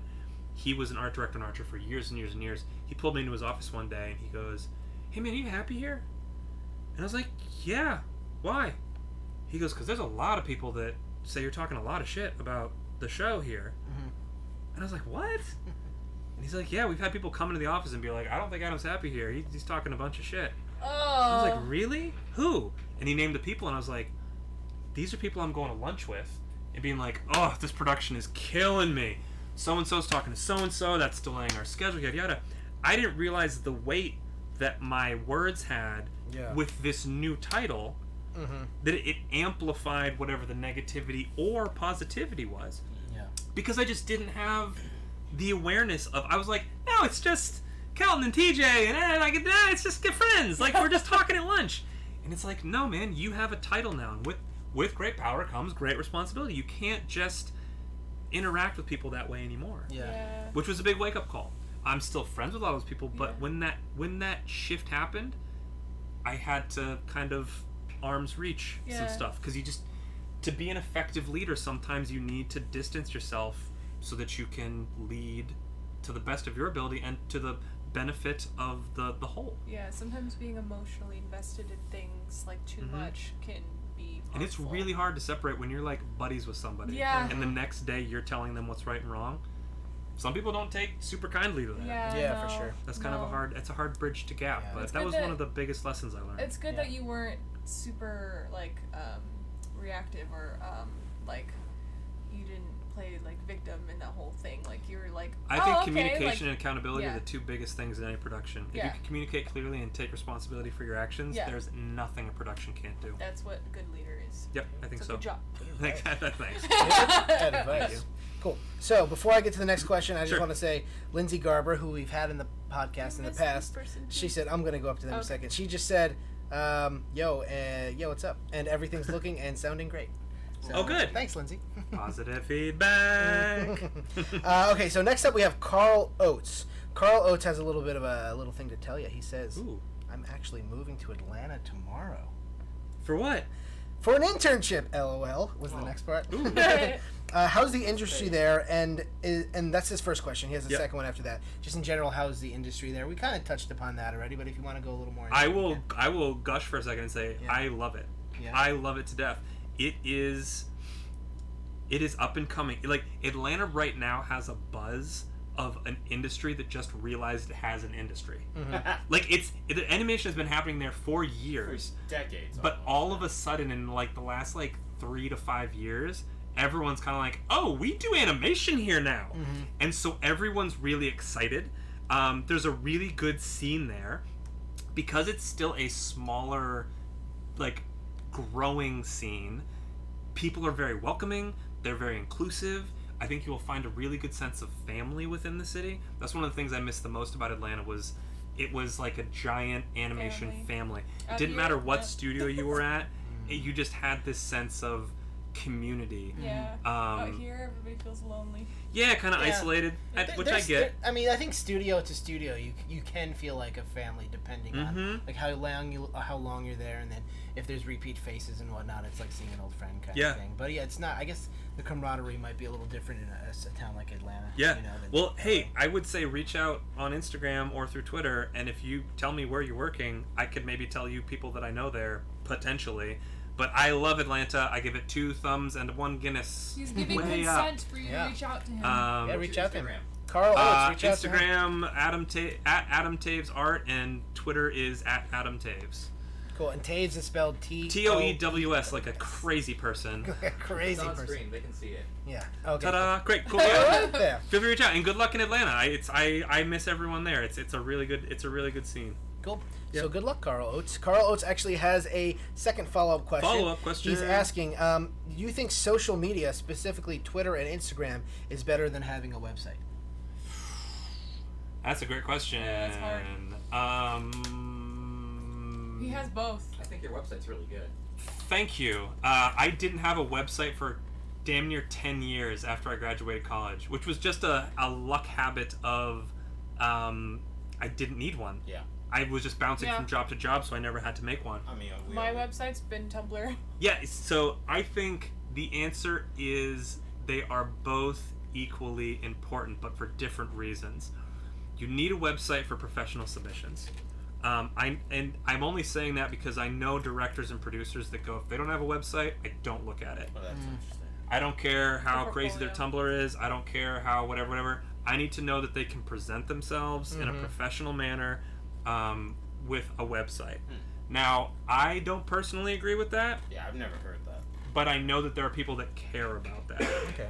But that being said, I think a strong social media presence can speak volumes to what you can do and what your skill set is. But that's a lot of work. It is. I am terrible with my social media. As anyone who goes to my Instagram will see, I post maybe once a month. That's almost maybe. its own job. Yeah, it is to me an exhausting process. Plus, I just don't think I get much out of the kind of self-gratification of likes or hearts. I know that it's addictive. I certainly get a rush if I post something and the next day is like, oh, 100 people liked your thing. Like, that's very cool.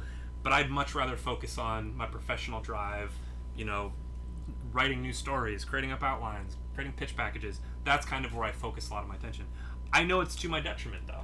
I have seen the power of a strong social media campaign, and what you can achieve with that is insane. I know people that have gotten shows and series greenlit just from social media presence. Yeah, So for sure. I can't say that one's more important than the other. I think that if you're trying to apply formally to jobs, if you can find a way to translate, even if it's just www.thisismyname.com, and it is a redirect to your Instagram. Yeah. Even that is a step in the right direction, because it's you taking ownership over a presentation. Yeah. Where social media is kind of a dump. It's like, well, work, yes, things, stuff, Unless which is you're good. super good at organizing it professionally. Right. But even still, like, I think leaking to social media might be helpful, but Yeah. I understand a producer might saying, I want to see a website because I might just want to look at your boards. Right. I might just want to look at your design Yes. or your color work. Give it to me And specifically. if I have to, like, scroll down your Twitter, That's your a great Tumblr, point. Well, I and think they're that's a good point for also- the website is if you can get categories, like get categorical with that shit. Mm-hmm. I have storyboards and I have character designs and I have Dude, layout yeah, designs for and I have sure. animation and this is some of my production work. Even- That's helpful. Yeah, even if Yeah. you don't have a significant Twitter or Tumblr presence, that's irrelevant. I can just see what you Yes. want to On do. your and website. just go Exactly. directly Yeah, to yeah. that. Actually, thinking about it over as we were kind of looking for artists for, I'm working on this NFL promo project right now. As we were looking for artists for this project, it was just websites that we were scrolling through because we were looking for character designers, we were looking for background artists, and they always had it categorized in a very organized fashion on Yep. the website, and that was super beneficial to looking specifically what we wanted to see and nothing else. Yeah. But I guess if you're like a character designer and that's all you're gonna do, and your Instagram's nothing but character design. Yeah. Then you're in business. Because I Yeah, will yeah. say, any website I ever went to when I was doing hiring, I'd always go to their social media. Like, I'd start at the website Yeah. and go, okay, here's what you do. This is what you want me to see first. And if I'm interested and I want to see more, I go right to your social media. Yeah. To go, oh, this is the other stuff you do. Very And cool. some people are actually discovered on social media. Yeah. Yeah. So. Yep. Especially what we were talking about before, having your own style. Mhm. If you have your own style and you produce and generate your own work, you should definitely have a social media. Oh, yeah. presence. Yeah. I have friends who almost support themselves entirely off social media art. Absolutely. Oh, yeah. But they're fantastic too. Mhm, So, mhm. Yeah. but if you just want a job, portfolio. Yeah. There's like yeah. Etsy and all that out Good there. question, though. That's a really good question. That is a Good question, Carl Oates, and again, good luck in Atlanta, dude. Good luck. Hope you kill it out there. All right, so let's see what else we got here. There's Richard asked like another question up here. right here. Okay, what show that you worked on was the most relatable to your sense of humor? Or what was Oh, it? that's a or good question. interest in watching animation. I guess I can answer both. In terms of humor, it was probably Archer. Okay. That seems- just because that makes dry sense. bastard is. I enjoy a good pun, and I think that Archer does too. Archer's a great show. Archers do. Just kidding. Yeah, and it's really interesting too from a storytelling standpoint. Seasons 1 through 8, the humor kind of evolves and the comedy evolves. I really like seasons 2 through 4. Like, those are my favorite in terms of comedic timing, presentation, what we were doing creatively. I think it all kind of meshed in this really wonderful way. I'm sure you've seen Frisky Dingo, right? Yeah, I mean, that's when I knew that the Archer was done by the people that had done C-Lab and Frisky Dingo. I was kind of beside myself because I mean, even just when I got hired to work on Aqua Teen Hunger Force, I remember animating my thesis, watching the DVDs of Aqua Teen in the background, and then my first job is going to work for that show was like a really surreal, weird experience. But yeah, in terms of my like comedic sensibility, I would say Archer's probably the closest. And in terms of my like artistic sensibility, probably the stuff we did for Battleborn is closest to what I would like to be doing more full time. We worked with an international group for that. It's a group called Secret Sauce Animation, and we had some animators in France. We had some 3D people in India. We had some people in LA. We had some people in Atlanta. We had some people in Canada. It was just like this Avengers assembled team of international artists. How much was your part of it responsible? So because I was doing Archer full time, I was doing cleanup animation, some design work, and some character animation. Oh, that's interesting because it's based on a video game, So you all still the had to design all some the things? cutscenes were in 2D, which was really cool, and there were 3 total, and they were each like little cinematic. I call them masterpieces. They were just really slick looking by the end, and the great thing was that most of the people that worked on it were not industry vets.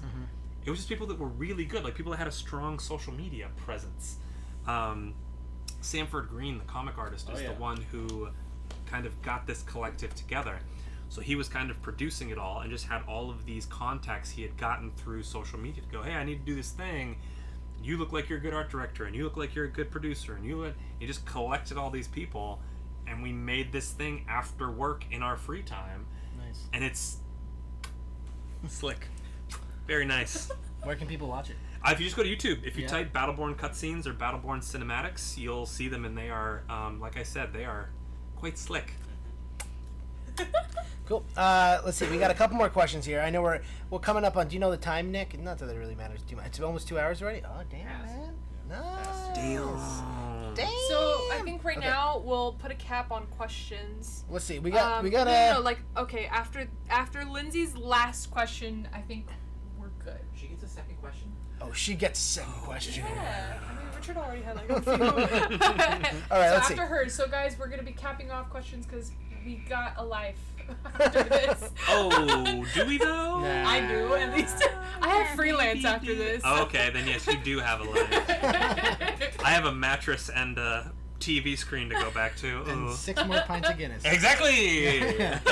Okay, so let's see. I'm going to go to Lauren's question next. Lauren, a good friend of the podcast, she's saying, hello, sorry I missed most of the stream, but disregard my question if you already talked about it, but do you ever feel frustrated by working for the man, quote unquote, / feeling artistically restricted by your job overall?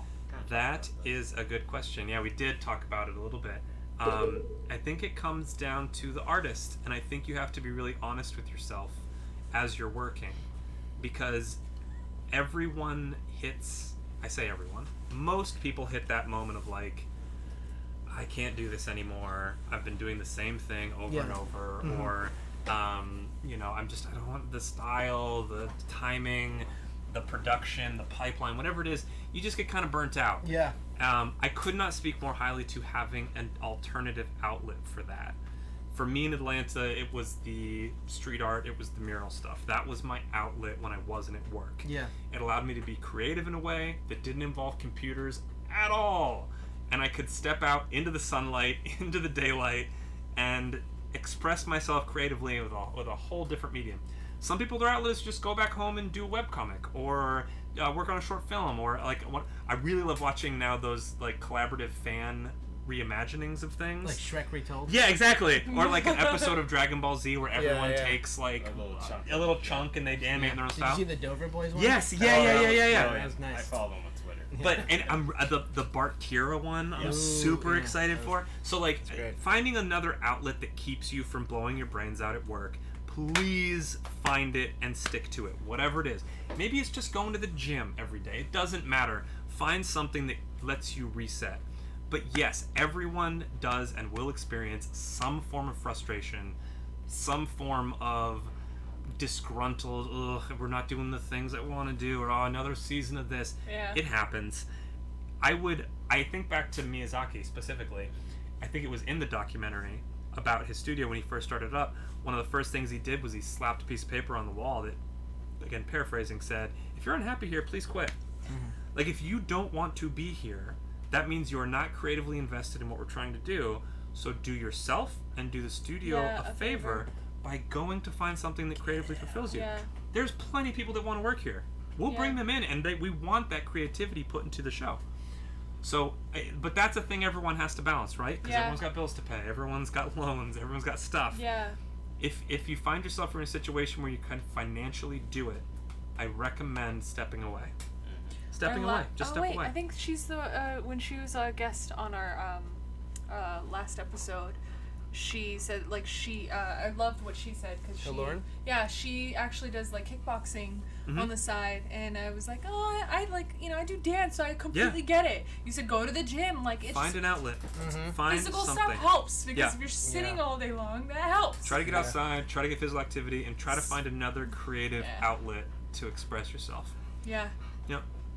Cool. Okay, let's see. Next up, we got. I'll go to Lindsay's next. I'll do a double whammy with Lindsay, and then I'll. We actually just had a new person that said I was asking a question on Facebook, and he was hoping he could squeeze his question in. We might let him do his as well. I'm in. I'm down. If that's cool. That's the cap. I'm down. Okay, yeah, cool. That's What's the his cap. name? That's Dedrin? Dedrin Sneed. Okay. Yeah. Okay. Every 5 minutes, we'll be like, no, that's the cat. No, that's the He's cat. from Facebook. Our Yeah, Facebook. Yeah. so I'm I didn't able know to people monitor watched on Twitch and Facebook. YouTube, but like for Facebook, since they're just their web player is garbage. It drains the RAM, and I just, see. It takes the whole web browser just to view your own live stream. Gotcha. Okay, There's so a buddy of mine. people He who does, are he has, watching he on writes for Facebook comic right series. now, Oh, if cool. you have Spear. well, Oh, cool. we're capping Nice. questions, but in the future, if you have questions, we are most By the active way, on Brian, YouTube. Richard says he loves your gloves. They're totally Banff. That's what he says. Some Banff gloves. Okay, so Lindsay's asking, do you think, and we kind of touched on this already, so we don't need to go too much into it. Do you think you should have your social media and your shop, if you have one, connected to an organized portfolio? Yes. Yeah. I try to connect as many points as you can, whatever your presence is, whether it's website, an Etsy shop, Instagram, Twitter, whatever it is. On all of those, have avenues to connect to your other stuff. It's just part of your web presence in general. Sure. Everything should be Connect as much as connected. you can. Yeah, no one should have to go to two different things to get everything about you. No. They should go to one. Or if they do, they can all connect back to whatever Yeah. they were Yeah, at for sure. before. Yeah. For sure. That kind of leads into this next question by Maxis Art Stuff. He's asking, I was wondering, how do you make a good-looking portfolio? Which is a pretty loaded question, so feel free to give a abridged version. Sure. Specialize. Whatever your good portfolio is, try to be specific with whatever you're trying to advertise. My website's actually not a good example of that because I have 3 titles on it, which I don't necessarily recommend, but this was the first website I'd made in 10 years. So I wanted to cast a wide net. But I knew that in casting a wide net, I was doing myself a disservice by not being specific. So if you are going to present yourself through a portfolio, which these days is usually a website, you can do a Behance or, other forms of online portfolio, but I recommend just having your own website. Do a Wix or a Squarespace or something where you can kind of drag and drop. For sure. We are not sponsored. Not by sponsored Squarespace. by. Unfortunately, we will someday. I recommend WordPress. I have a WordPress. Yeah, WordPress is good too. Yeah. And I can track my analytics, so I can know which country's clicking on me. I can know Yeah. where they're clicking on me from. It's Yep. only $20 like a year for a domain name. It's He super said reasonable. WordPress. Nice. Super reasonable. We're not sponsored again.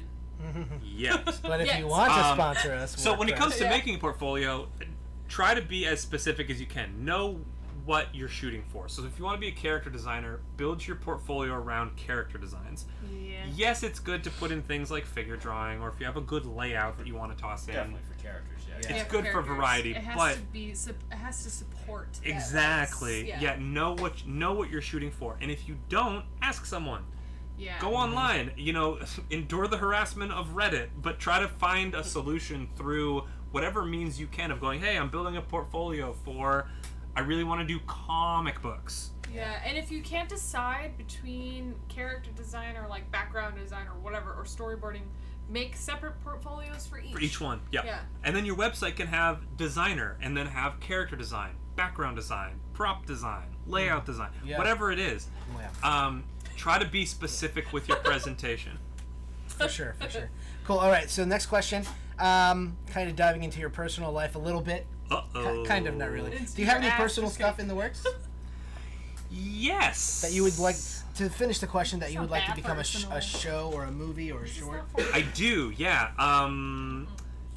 So I'll do a shout out first. I recently had to step away from it just because life with moving and everything got really crazy. But I want to plug a project that is going on right now called Monomyth, that's done by the artist Randy Bishop.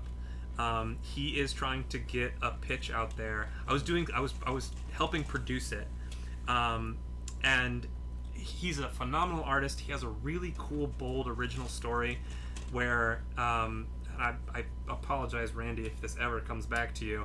I'll try to paraphrase your story as best I can. It's as if all of the gods in the world came back and they all competed for your attention on Earth at the same time. Yeah. And all the other godhoods would backstab the other godhoods, and all of the mythology worship. intermingled. So you'd have the Sphinx is interacting with Norse gods, which is interacting with ice giants, which is interacting with phase, which That's really cool. it's a really cool story. Yeah. It's I haven't seen anything presented except maybe American Gods is kind of close. That's really close. And even The Wicked and the Divine, the comic book, is kind of like that too. But this one follows more of how the mythologies are all interacting. It's animation? It would be animated, yeah. See, we haven't done anything animated yet. So he's pitching it as a 3 thing for right now. It seems like it would fit in that. If you Google Monomyth, it should send you down a rabbit hole of designs he's been doing and stuff we've been presenting, which is really good. Cool. In terms of my own personal stuff, I have 2 projects that I've been working on. One with a buddy of mine named Eric Warren. It's called Neon Dawn, and the premise is a little bit of Akira meets Pacific Rim meets Evangelion meets Terminator. It's like a weird sci-fi 80s neon opera. Nice. And we've been going through rounds and rounds of revisions of that. I don't think that we've started any kind of social media campaign, but there's definitely designs in the works, and we are workshopping that one hard. Nice. And then I have a gigantic trilogy opera that I'm working on called Prophecies that I have started to dip my toe into in terms of creating visuals for. But I'm talking like I've been writing this thing since I'm 15, like Lord of the Rings style. I got religions, I got songs, I got lore, I got backstory on backstory on backstory. Books and books and books, and I'm slowly trying to parse it out into digestible segments. Is this like a novel you're writing, or is this like an animated project you're trying to I have right now 3 stories that are written in outline form that could be live action, they could be animated, they could be comic books, they could be novels. You haven't pitched anything yet. Haven't pitched any of it yet. But I'm planning on 2019, 2020, really starting to push some kind of social media presence. Again, I'm bad with social media. I know that I am. That's I fine. know I need to be better with it. You have a life. But I have libraries worth of stuff that I eventually want to push out into the universe for people to have access to. But again, I've been very privileged in that my life has been steady professional work for the last decade. But I'm starting to get to the point where I have enough confidence in my skill set as a director and as a producer and as a writer where I can really start pushing those things to present my story the way I want it with the knowledge of how I would execute it. Because I feel like you can just throw yourself into the deep end with some of these things. Yeah. But with some of the stories I want to tell, I have very specific vision for what I want to do. So I just want to make sure that I'm prepared. I'm always over-prepared. That has been a trait of mine ever since I've been a little boy. That's a good trait to have. Okay, so we got one more question. Sure. Last one. This is the one that we said we capped it off on. So this is your friend Brian Dadrin Sneed, right? He's actually saying, he's actually in Atlanta, right? Yeah, he's from Atlanta. Ooh. Yeah. He said, amazing show tonight. I'm so happy I tuned in. So I'm happy you tuned in too. Thank you. We're all happy you We're tuned in. happy you tuned in. He's interested in the business of animation, but he's not. He's saying he's not artistically inclined. He's fine. So he's wondering He's a how. writer. He has a comic book. He has a comic book series called Swordburn and Spear. Check it out. Nice. Oh, there you go. Cool. Thanks, Brian. He's wondering how you keep current with your industry news and your projects, etc., etc. I go to a number of websites. I always recommend getting whatever the press is, whether it's through Hollywood Reporter, whether it's through Deadline. Just keep your ear to the ground in terms of what the industry at large is doing. But then find your outlets for the creative stuff. I go to Cartoon Brew, obviously, is a good one to get information from for animated things. I also go to a French website called Katsuka, Oh yeah, that's which is fantastic. If you ever just need like an injection of inspiration of some really cool stuff that's happening in the industry, I recommend that website. How do you spell that? Katsuka. Katsuka. Does that have something to do with the animated movie? I don't think so.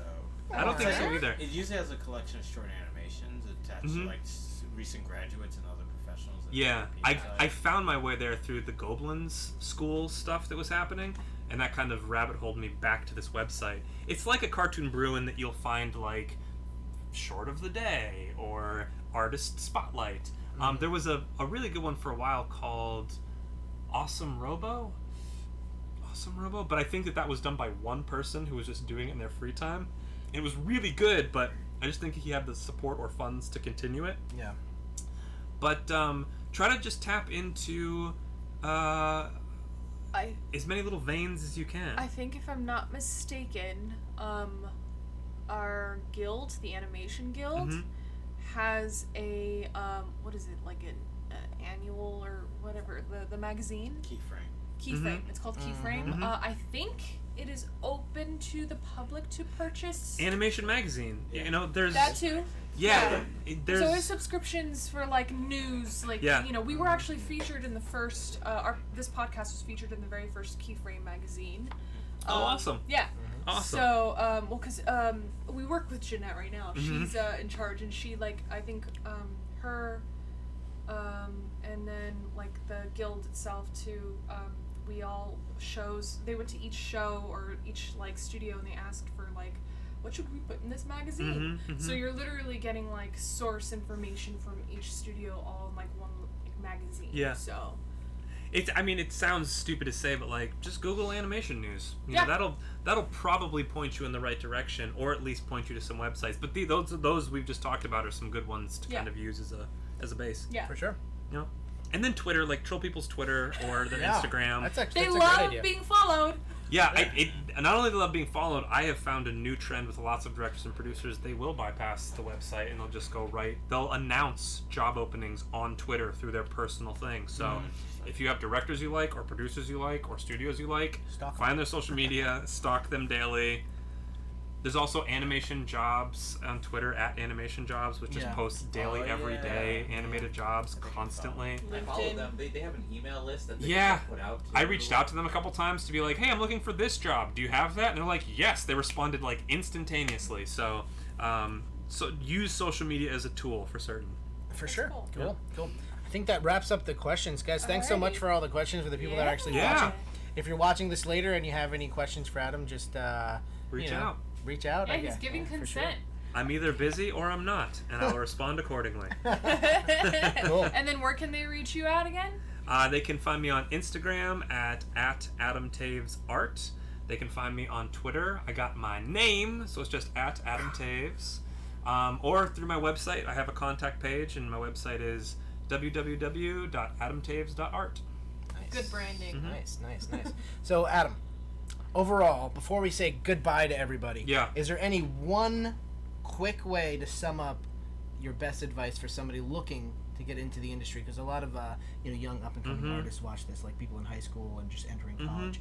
Like one quick piece of advice that sums it all up. Keep doing what you love. As long as you keep doing what you love, and you do it as hard as you can, in my experience, you will have no problems moving forward.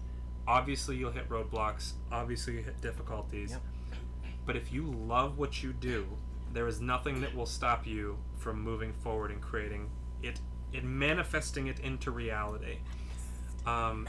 So grab a hold of your love and shake it around. Shake it around. Be don't shake. No, that sounds weird. Do what you love. Do it hard. Try to never look back. And if you commit to it, I mean, we talk about sacrifices, everything else. If you commit to it, no one's gonna stop you. No one's gonna stop you. If people tell you no, it's not good enough, you're not gonna. As long as you love it and you keep doing it harder than anyone else, it'll manifest. Yeah. It'll happen. For sure. So that would be for anybody young that's out there that's like just dipping their toes into it. Hit it full steam. Hit it as best you can. And even if you do it and you find out that you hate it later, at least you gave it everything you had. Yeah, don't regret it. Yeah, just do it all the way 100% maximum. Yeah. Plus ultra, maximum effort. And what are Brian's words of wisdom? Oh shit! Forgot about that. I did it. I didn't know it was a thing. This is a present for me. Yeah, I just love what Adam was saying about sacrifice, because like sacrifice comes in a lot of forms. Not just like the sacrificing your time to perfect your craft, sacrificing your relationships, or even just like the simple notion of like sometimes like, oh, I don't want to go out to that party, I don't want to go out to that event. But if you go out to that event, you go out to that party, you may make that connection that will help you get that facilitate a job, or they'll lead to another connection. And like I said, don't be desperate. Those connections will happen just organically. And I think like my favorite thing you said, I've said many times on the podcast and in people in person, just be a human being. Yeah. Just be a No, human. you say don't be a dick. I say don't be a dick. But that's another way of saying just be a human. When Just you're be a normal, regular human. That's about maintaining work. But to get work, just be a human being. Like you said, like, oh, you like Batman animated series? I love Batman animated series. Yeah. When we make a connection like that, I was like, I'm going to hit up that person when there's a project that's like Batman animated series because I know we have similar sensibilities. It's that easy. And I will also say it's a stupid easy technique as well. If you're meeting with someone, ask them what they like. You know, what are you into? What are you watching right now? Why do you like it? And don't be a dick. Thank you. But yeah, I my absolutely. journal. I think that's great advice. Yeah, and it's also a genuine human connection, and it's easy to remember. It's like, oh, you like Giant Robo. I love Giant Robo. What do you like about Giant Robo? I love this. Oh, I love that part. Yeah. Just, that's it. Now I know you. And now I know I vibe with you Now we're best creatively, friends. and now I might want to do that in the future with you. As opposed to you just going like, hey, give me a job. Right. Nobody likes Yeah, that. for sure. Nobody likes that. Right. All good advice. Well, Adam, thanks so much for being here, man. Yeah. It was a pleasure having you on. You killed it. I think this is one of the most informative shows we've had. I just lot talk of really good advice. I just talk. You're entertaining. a It's lot. fine. Yeah. Okay. You have life For to sure. your voice, so it's fine. You got life to your There's a difference voice. between talking a lot like this and there's I did this. Yeah. I could So do it all it's day. Yeah, no, Your it's great. podcast material. You Thank are you. podcast material, Thanks. and this show consistent of a lot of advice we've actually, which is rare because we've done like 17 or 18 shows that we've never heard before. So this is a lot of good stuff Good. for the up and coming artists out there, the up and coming animation industry professionals. And So we love hearing that there's a good place of animation in another state. Atlanta. Yeah. I love hearing that. Yep, I will give 2 thumbs way up to the Atlanta animation scene. It's if you're looking for an alternative to LA or to New York or Canada or overseas, I highly recommend Atlanta. Cool. Yep. Cool. Anybody else have anything else to add? Brian, I do. Sabrina? I have a request. Do it. Can we do a 4-way high five? Let's do it. I like this. Like Saved by the Bell. Freeze. Yeah. Wow. And can we Wow. freeze frame at We the end can and just reach. hold it? Yeah. Let's freeze frame. Let's go shoot for like right here. Okay. So ready? let's just wait, do we actually have to Yeah, because You're like, it's all wait, how do we like do the this? Ninja Turtles Nick, do it all Nick, the time. cue up Ninja Turtles, yeah. Cue up the Ninja Turtles music. I don't know. Can you do that?